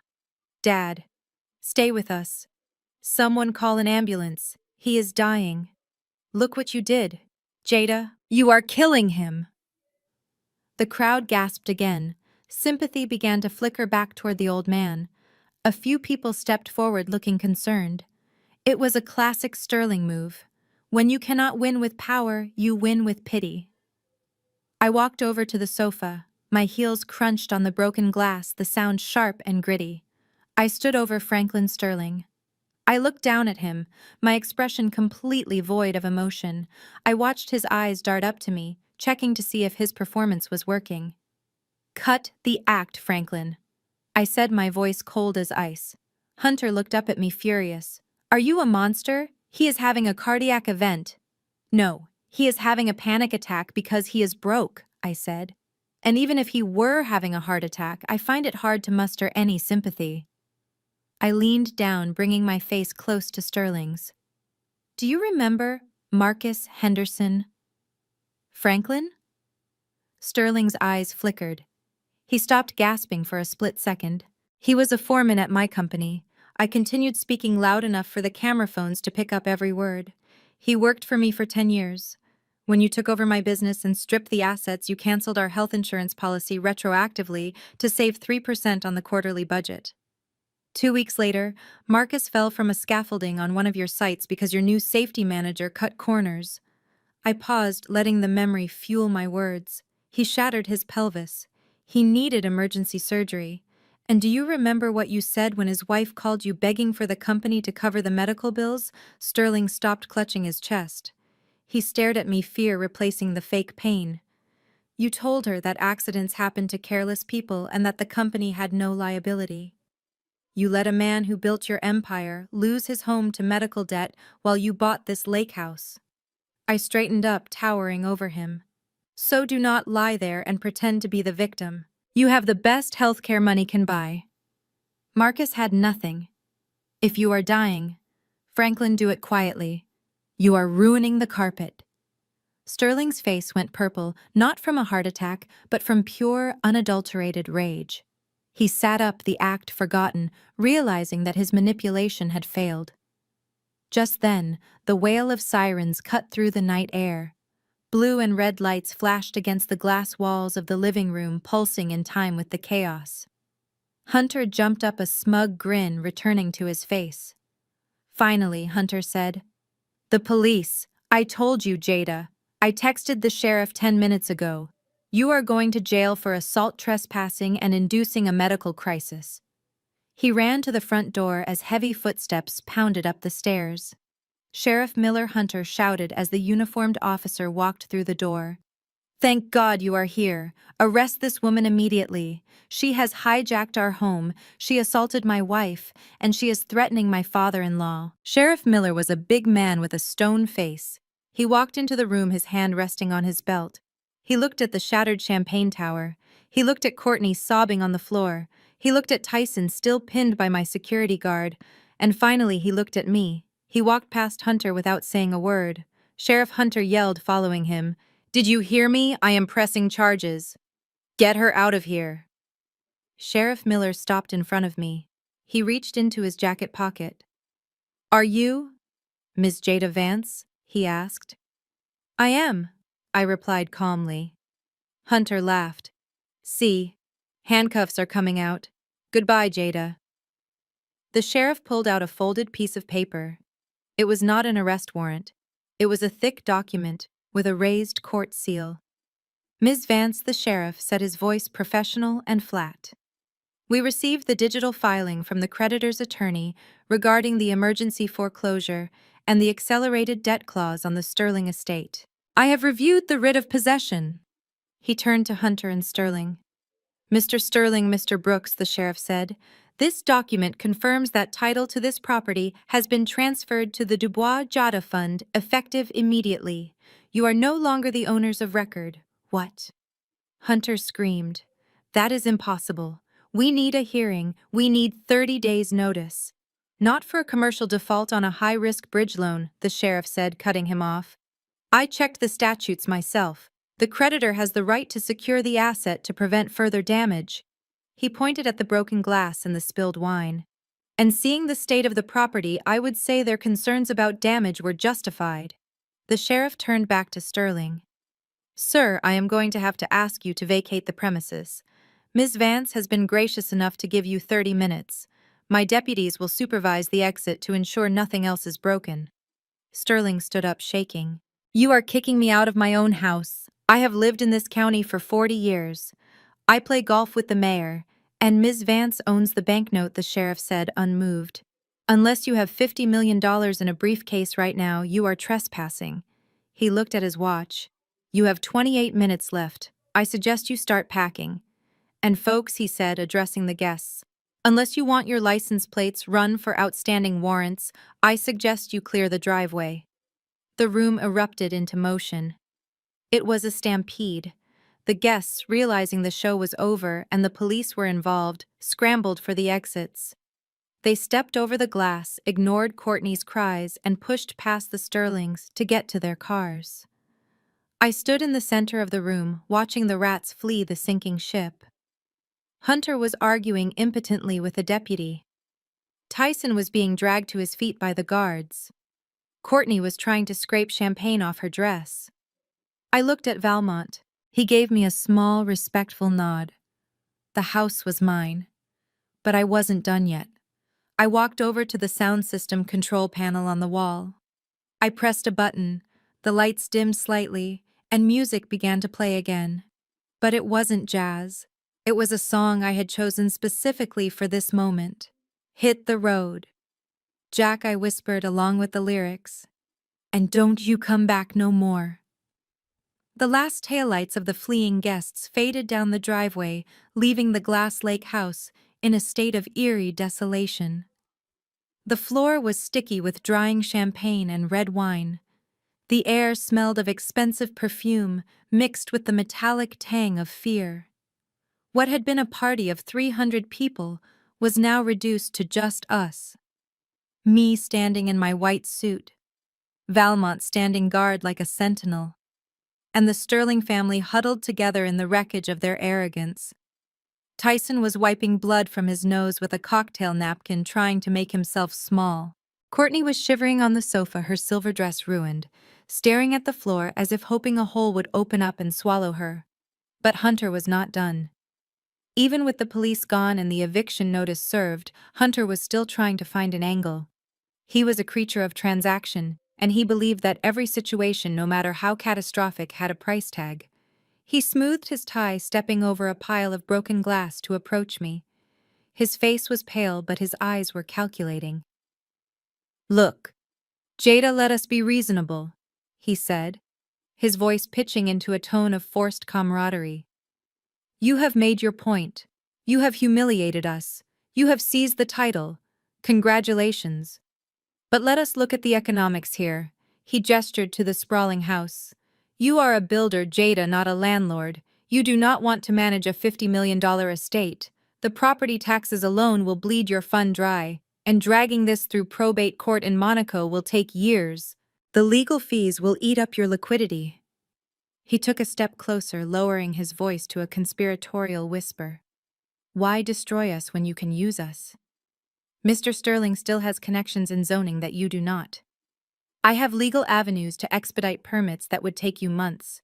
Why do we not restructure the deal? We turn this into a joint venture. We split the equity 50-50. You get your name on the deed, we stay in the house, and we all make money. It is a win-win. I stared at him. The sheer audacity was almost impressive.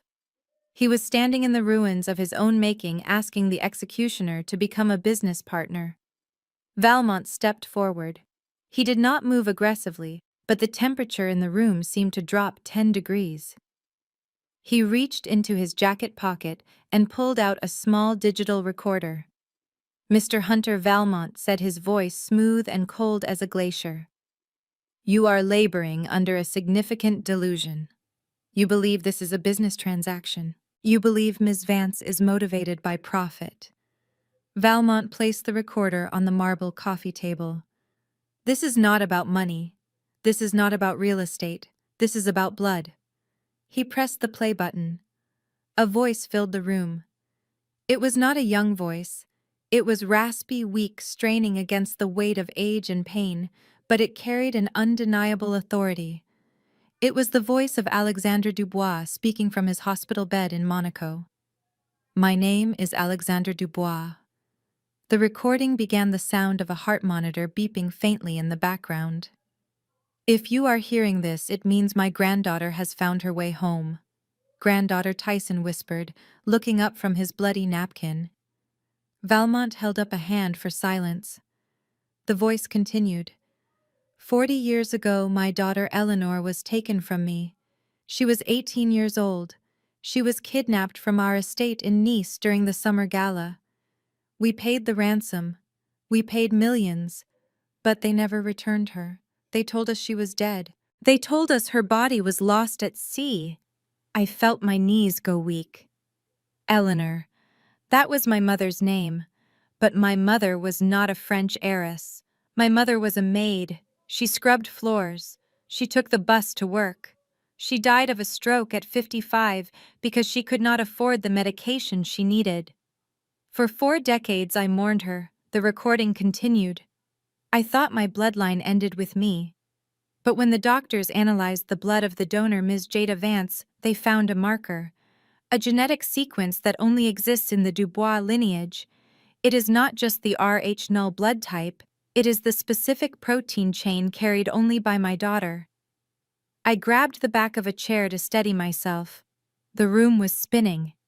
Jada is not just a match, the old man's voice rasped. She is my direct descendant. She is Eleanor's daughter, and that means she is the sole heir to the Dubois estate. The recording clicked off. The silence that followed was absolute. I looked at Valmont. My mother, I whispered. My mother was a Dubois. Valmont nodded solemnly. She did not know Jada.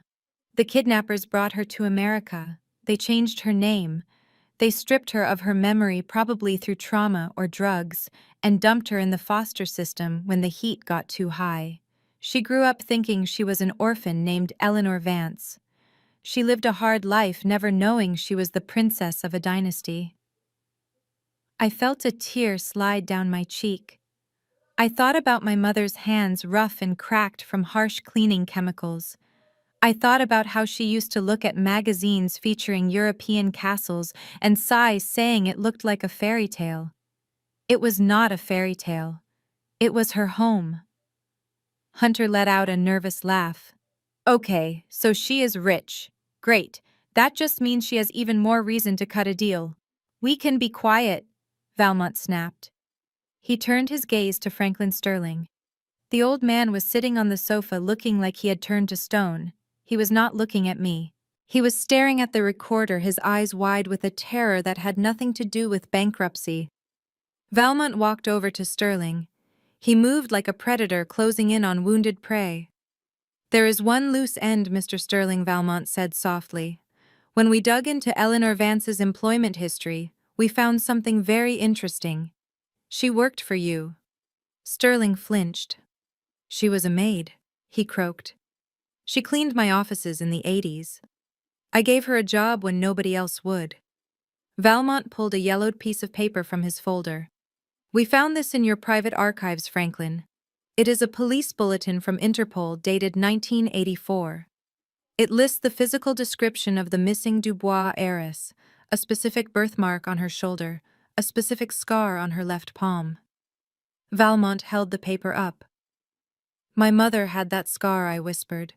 She cut her hand on a fence when she was a child. She told me that story 1,000 times.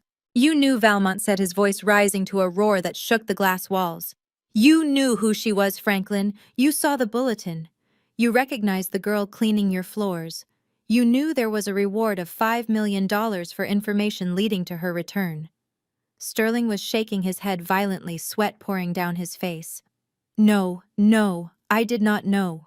It is a coincidence. You did know Valmont accused Relentless, but you did not turn her in. You did not claim the reward.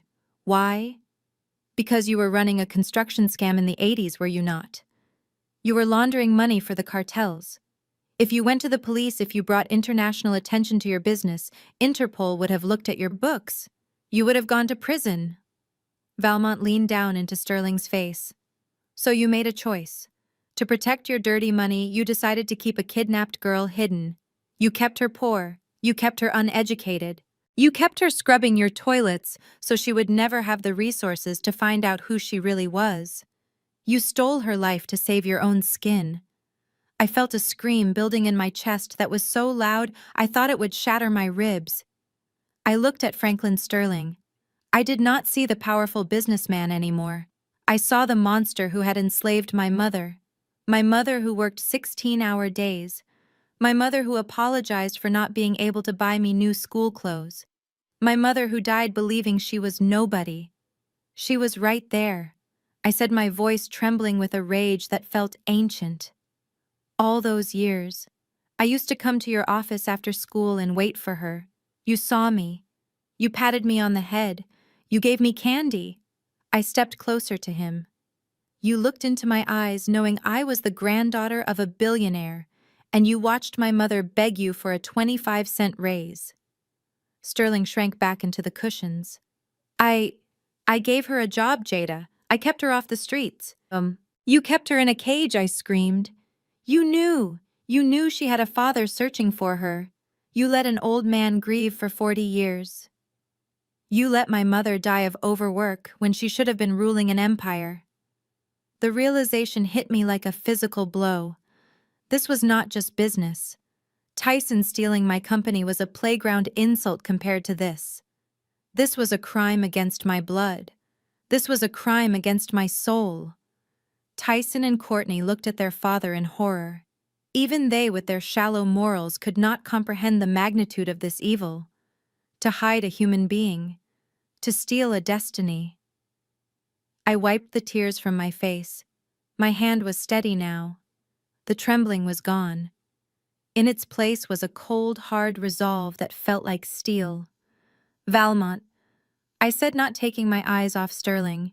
Yes, madame. The deal is off. There is no negotiation. There is no settlement. I looked at Hunter. You wanted to split the equity. You wanted to be partners. I walked over to the fireplace and picked up a heavy iron poker. I am not going to sue you, Hunter. I am not going to bankrupt you, Franklin. That is too easy. That is too civilized. I turned to Valmont. Get the jet ready. We are going to Monaco. But before we go, I want you to initiate Option 0 on the Sterling portfolio. Hunter gasped. Option 0. That is the nuclear option. That scorches the earth. You will lose money too. You will destroy the asset value. I do not care about the asset value, I shouted, slamming the poker onto the marble table, cracking the stone. I looked at Sterling, who was weeping now, curled into a ball. You took my mother's life. You took her name. You took her time. So now I am going to take your legacy.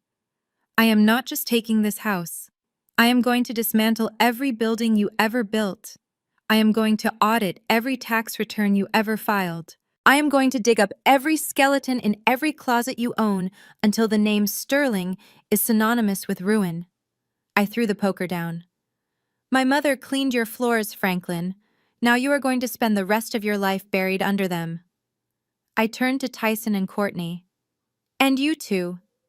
You thought you were marrying into a dynasty. You just married into a crime scene. I walked toward the door, my white suit glowing in the harsh light. Valmont, let's go. My grandfather is waiting. And we have a lot of work to do. As I walked out into the cool night air, I heard the sound of Courtney screaming at her father, the sound of a family tearing itself apart from the inside. But I did not look back. I looked up at the moon. I am coming home, Mom, I whispered, and I am bringing the fire with me.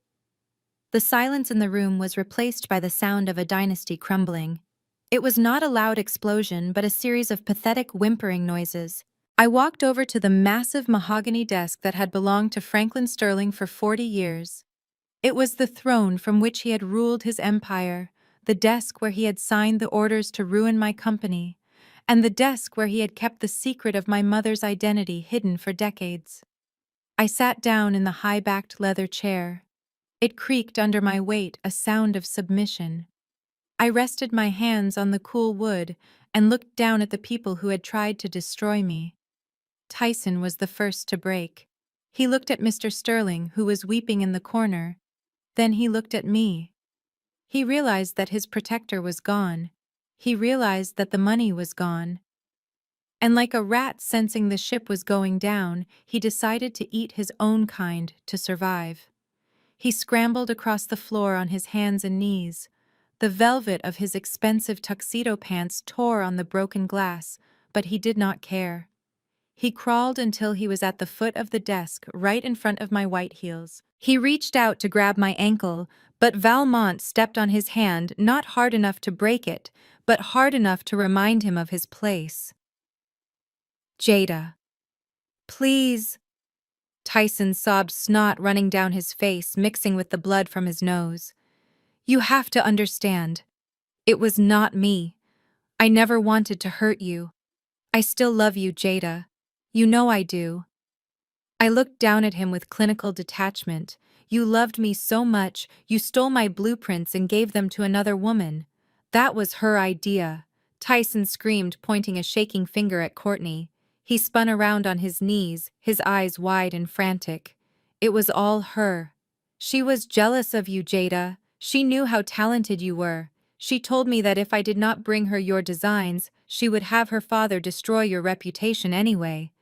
She made me do it, Jada. She bewitched me. She promised me money and status, and I was weak. But I never stopped thinking about you. He looked back at me, his eyes pleading. I am a victim too, Jada. Hunter and Franklin, they forced me to sign those papers. They threatened me. I was a hostage in this house. Please, baby, you have the money now. You have the power. We can rebuild together. I can run the construction side for you. I know the crew. I know the vendors. Take me back. Please, just take me back. The sound of his betrayal hung in the air, toxic and heavy. But before I could answer, a shriek tore through the room. You lying piece of trash. Courtney had been standing by the window, shaking in shock, but hearing her fiancé blame her for everything snapped the last thread of her sanity. She did not look like a debutante anymore. She looked feral. She launched herself across the room, her silver heels skidding on the marble. She crashed into Tyson, knocking him sideways. They rolled onto the floor in a tangle of limbs and ruined formal wear. It was grotesque. The couple that had posed for magazine covers, the couple that was supposed to be the royalty of Atlanta society, was now clawing at each other's faces like stray dogs fighting over a bone. I gave you everything, Courtney screamed, digging her nails into Tyson's cheek. My father bought you this house. I bought you that watch. You were a broke loser when I found you. And you are a broke loser now. Get off me, you psycho, Tyson yelled, trying to push her away. You ruined my life. I should have stayed with Jada. He slapped her. The sound echoed through the room. Courtney gasped, then grabbed a heavy crystal ashtray from the floor and swung it. It connected with Tyson's shoulder with a sickening thud. I sat in the leather chair and watched. I did not intervene. I did not look away. This was the true face of their love. It was transactional. It was shallow. And the moment the currency of power was removed, it dissolved into violence. It was a dog-eat-dog world, and I was the one holding the leash. Valmont stood beside me, his face impassive. Should I separate them, Madame? He asked quietly. I shook my head. No. Let them finish. It is the most honest interaction they have ever had. While the happy couple was tearing each other apart on the rug, I noticed movement in my peripheral vision. Hunter was backing away slowly. He was moving toward the service entrance that led to the kitchen and the back gardens. He was trying to make himself invisible. He had stopped arguing legal precedents. He had stopped threatening me. He was in survival mode. He reached the door handle. He looked back one last time, his eyes meeting mine. He saw that I was watching him. He froze for a second, then turned the handle, desperate to slip into the night and disappear before the consequences caught up with him. But the door did not open. Instead, it was pushed open from the outside. Hunter stumbled back as two men in navy blue windbreakers stepped into the room. On the back of their jackets in bright yellow letters were three letters that made every white-collar criminal's blood run cold. FBI. Going somewhere? Counselor Valmont called out. Hunter spun around, his face draining of all color. I did not call the local police for you, Hunter, I said, standing up from the desk. The sheriff is for evictions, but for money laundering, for wire fraud across state lines, for structuring illegal transactions to hide assets from federal regulators, that requires a different level of law enforcement. Hunter held up his hands. Wait, I can explain. I was acting on client instructions. I have attorney-client privilege. Not when you are an active participant in the crime, one of the agents said, stepping forward. He pulled a pair of handcuffs from his belt. Hunter Sterling, you are under arrest for conspiracy to commit wire fraud, racketeering, and falsifying federal bankruptcy documents. We also have a warrant for the seizure of your electronic devices. The agent spun Hunter around and slammed him against the wall. The sound of the handcuffs ratcheting shut was louder than the screams coming from Tyson and Courtney. Jada Hunter yelled as they dragged him out. You cannot do this. I know judges. I know senators. This is a mistake. It is not a mistake, Hunter, I said calmly. It is justice. And unlike the lawsuits you filed against me, this is one case you cannot settle out of court. I looked down at Tyson and Courtney. They had stopped fighting when the FBI agents entered. They were lying on the floor, panting, bleeding, and staring at Hunter being hauled away.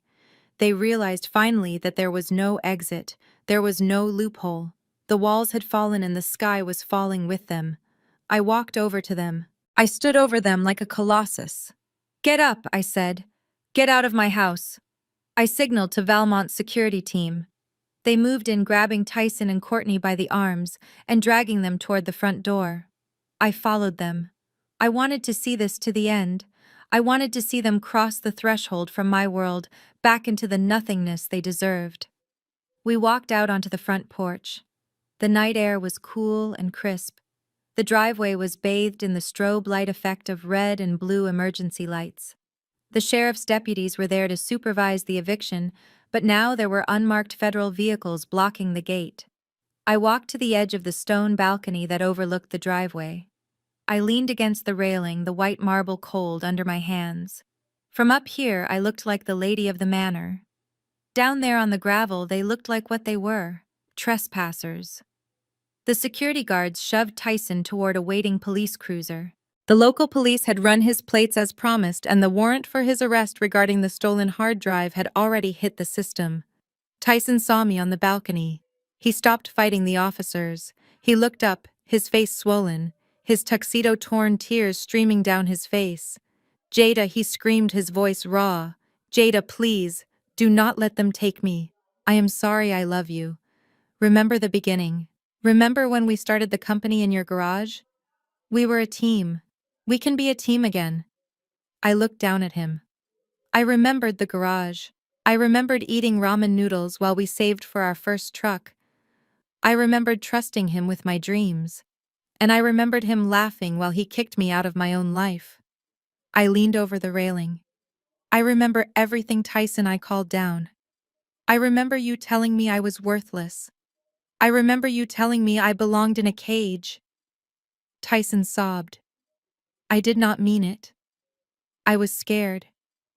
Save me, Jada. You have billions now. You can buy the best lawyers. You can get me out. I smiled. It was a terrifying smile. You are right, Tyson. I can buy anything. That is why I made a phone call while you were fighting on the floor. I paused, letting the words hang in the air. I bought the debt on the private correctional facility in South Georgia, the one where they are taking you tonight. Tyson's eyes went wide. No. I own the prison, Tyson, I said, my voice ringing out like a bell. I am the majority shareholder of the corporation that runs the facility, and I have already sent a memo to the warden. I have requested that you be assigned to the manual labor detail. You like building things, right? You like construction. Well, you are going to spend the next 10 years digging ditches and paving roads for 50 cents an hour. No, Jada! No, Tyson screamed as the officers shoved him into the back of the cruiser. He slammed his face against the window, mouthing my name, but I turned away. He was already a ghost to me. I looked at Courtney. She was standing by the fountain, shivering. The police were not arresting her yet.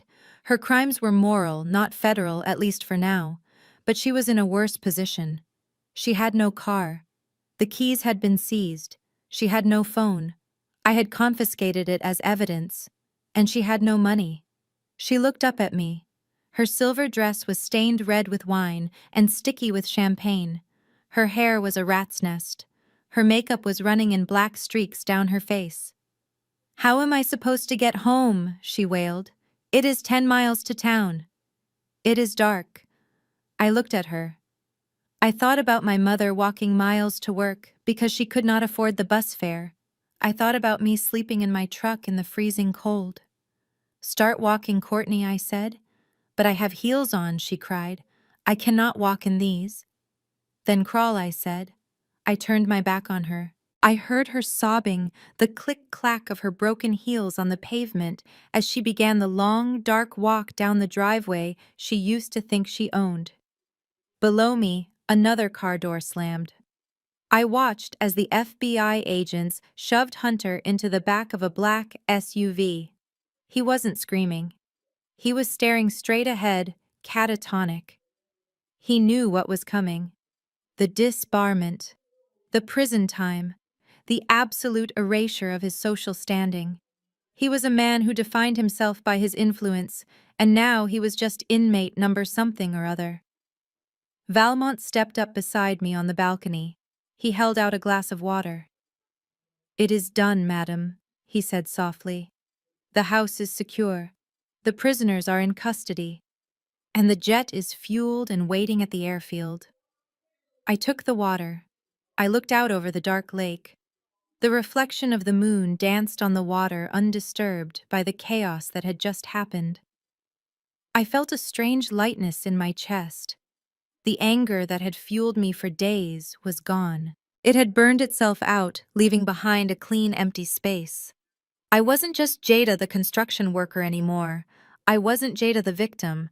I was Jada Dubois, and I had work to do. I took a sip of water. It tasted like victory.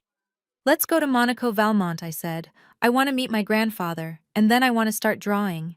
I have a lot of new ideas for how to rebuild this world." I turned and walked back into the house, leaving the lights on, leaving the doors open, leaving the wreckage of the past behind me. I walked through the foyer, past the broken glass, past the spilled wine, and out toward the waiting Rolls-Royce. I did not look back. There was nothing behind me worth looking at. My future was waiting, and for the first time in my life, I was the one holding the pen. The morning mist hung low over the cemetery, clinging to the manicured grass like a soft white shroud. It was quiet here, a stark contrast to the noise and violence of the past week. I stood before a fresh grave, but it was not a new death. It was a rebirth. For 40 years, the woman buried here had laid under a modest cracking headstone that read simply, "Eleanor Vance, beloved mother." She had died thinking she was a nobody, a woman without a past, a woman whose hands were made only for scrubbing other people's floors. I watched as the stonemasons finished polishing the new monument I had commissioned. It was a massive slab of imported black obsidian, as dark and deep as the night sky. The gold lettering caught the first rays of the morning sun. It no longer said Vance. It read, "Eleanor Dubois, lost daughter of Monaco. Finally, home." I ran my hand over the cold stone. "I am sorry it took so long, Mom," I whispered. "But they know your name now. The whole world knows your name." Behind me, a black town car idled on the gravel path. Valmont stood by the door, respectful and silent. But I was not just here to grieve. I was here to work. I turned away from the grave and opened the folder Valmont handed me. Inside were the incorporation papers for the Jada and Eleanor Foundation. I did not keep the billions for myself. I did not need yachts or private islands to feel whole. I took the money from the Sterling acquisition and the funds from the Monaco Trust, and I weaponized them. We were opening 3 clinics in Atlanta dedicated to hematology research and rare blood types, ensuring that people like me would never have to sell their plasma for a sandwich again. But more importantly, we had established a legal defense fund. A massive aggressive war chest specifically designed to destroy slumlords, predatory lenders, and employers who exploited women of color. I looked at the paperwork. We had already filed our first 50 lawsuits this morning.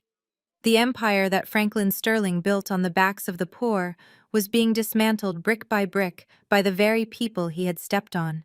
"Take me to the hospital," I told Valmont. We did not go to the private medical center where the wealthy went to recover from their facelifts. We drove to the south side of the city, to the crumbling, underfunded county hospital that served the indigent population. The irony was not lost on me. This was the same hospital where my mother had died, because we could not afford a specialist. Now a new sign hung over the entrance. The Eleanor Dubois Medical Wing. I owned it. I walked through the corridors, my heels clicking on the linoleum. The nurses nodded to me with respect. They knew who signed their paychecks now. I stopped at room 304. It was a shared room smelling of antiseptic and despair.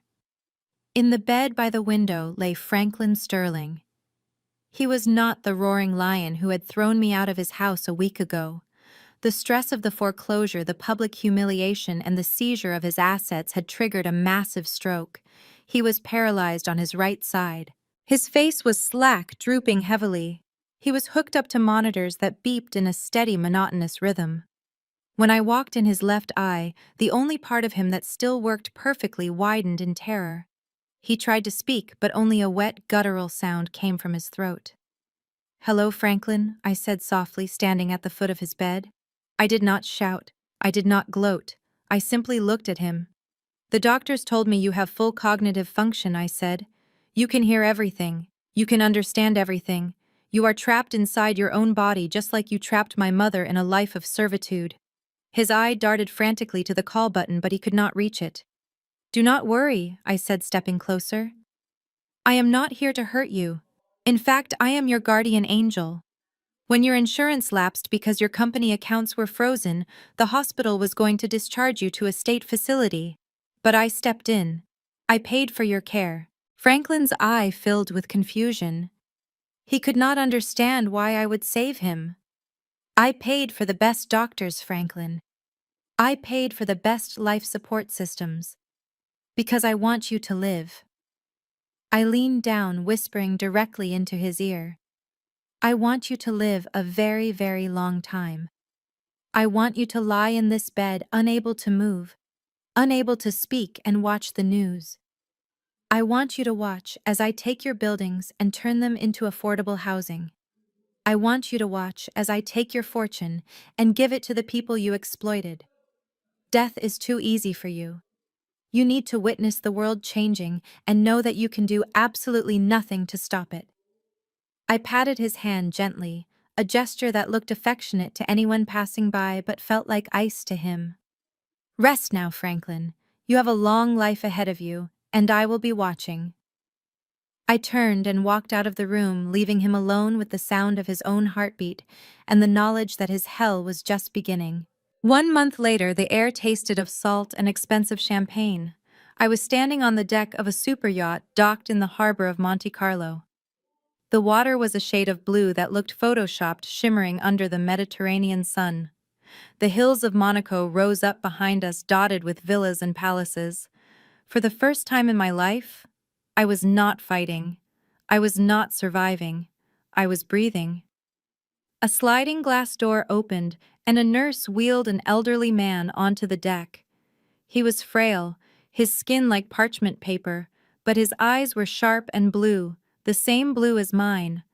Alexander Dubois, my grandfather. He looked at me with a mixture of sadness and joy that broke my heart. He reached out a trembling hand. "Jada," he whispered. "You look just like her. You look just like Eleanor." I knelt beside his wheelchair and took his hand. It felt fragile like a dried leaf, but there was strength in his grip. The connection between us was electric. It was biological. It was the hum of this golden blood that flowed through both our veins, the genetic miracle that had saved his life and changed mine. "Thank you," he said, tears welling in his eyes. "You saved me." "You saved me first, grandfather," I replied. Behind him, another figure stepped out holding a silver tray with mimosas. It was Brenda, the nurse from the plasma clinic in Atlanta. The woman who had looked at me with pity was now wearing a crisp white uniform with the Dubois crest embroidered on the pocket. I had hired her 2 days after the incident. I quadrupled her salary and offered her a position as the head of private medical care for the Dubois family. She had packed her bags in an hour. "Here you go, Ms. Jada," Brenda said, beaming. She looked younger, rested. The stress of the underfunded clinic was gone from her face. "Thank you, Brenda." I smiled, taking the glass. I walked to the railing of the yacht and looked out at the horizon. I had everything. I had family. I had purpose. I had peace. Suddenly, my phone buzzed on the table next to me. I picked it up. It was a text message from a number I did not have saved, but I knew who it was. "Jada, please. It is Courtney. I am sleeping on my friend's couch. They are threatening to kick me out. I have not eaten in 2 days. Can you please Venmo me $100 just for food? I promise I will pay you back. Please." I stared at the screen. $100. The exact amount I had tried to sell my body for at the plasma center. The exact amount she would have spent on a bottle of wine to throw at me. I looked at the text, and then I looked at the vast, deep ocean. I did not feel anger. I did not feel pity. I felt nothing. She was a ghost from a past life that no longer existed. I smiled a small private smile. I did not reply. I did not block the number. Instead, I walked to the edge of the boat, held the phone out over the water, and let go. I watched the device tumble end over end, flashing in the sunlight before it hit the water with a tiny, insignificant splash. It sank instantly, taking Courtney Tyson and the memories of my poverty down to the bottom of the sea. They say my blood is worth millions. They say it is liquid gold. And they are right. It saved my grandfather. It bought my freedom. But the most important life it saved was my own. I turned back to my grandfather and Brenda. "Brenda, tell the captain to pull up the anchor," I said, putting on my sunglasses. "Where to, Ms. Jada?" she asked. "Anywhere," I said. "Everywhere. The world is ours now." As the engines roared to life and the yacht began to cut through the waves, I realized something. You cannot let the world define your value. They will try to discount you. They will try to erase you. But if you know what runs in your veins, if you know who you truly are, you are priceless. I took a sip of my drink and watched the coastline fade away. My name is Jada Dubois, and my story is just beginning. This journey teaches us that our true value is innate, not circumstantial. Jada was discarded by those she trusted and stripped of her dignity, yet she carried a power within her veins that no one could take away. It is a powerful reminder that rock bottom is often the solid foundation upon which we build our greatest empires. The world may try to appraise you based on your bank account or your struggles, but only you hold the blueprint to your destiny. True revenge isn't just about justice. It is about surviving, thriving, and reclaiming the identity that was stolen from you. You are your own greatest asset. If Jada's victory inspired you to reclaim your own power, hit that like button and subscribe for more stories of justice and resilience. Have you ever had to rebuild your life from scratch when everyone counted you out? Share your story in the comments below. I read every single one.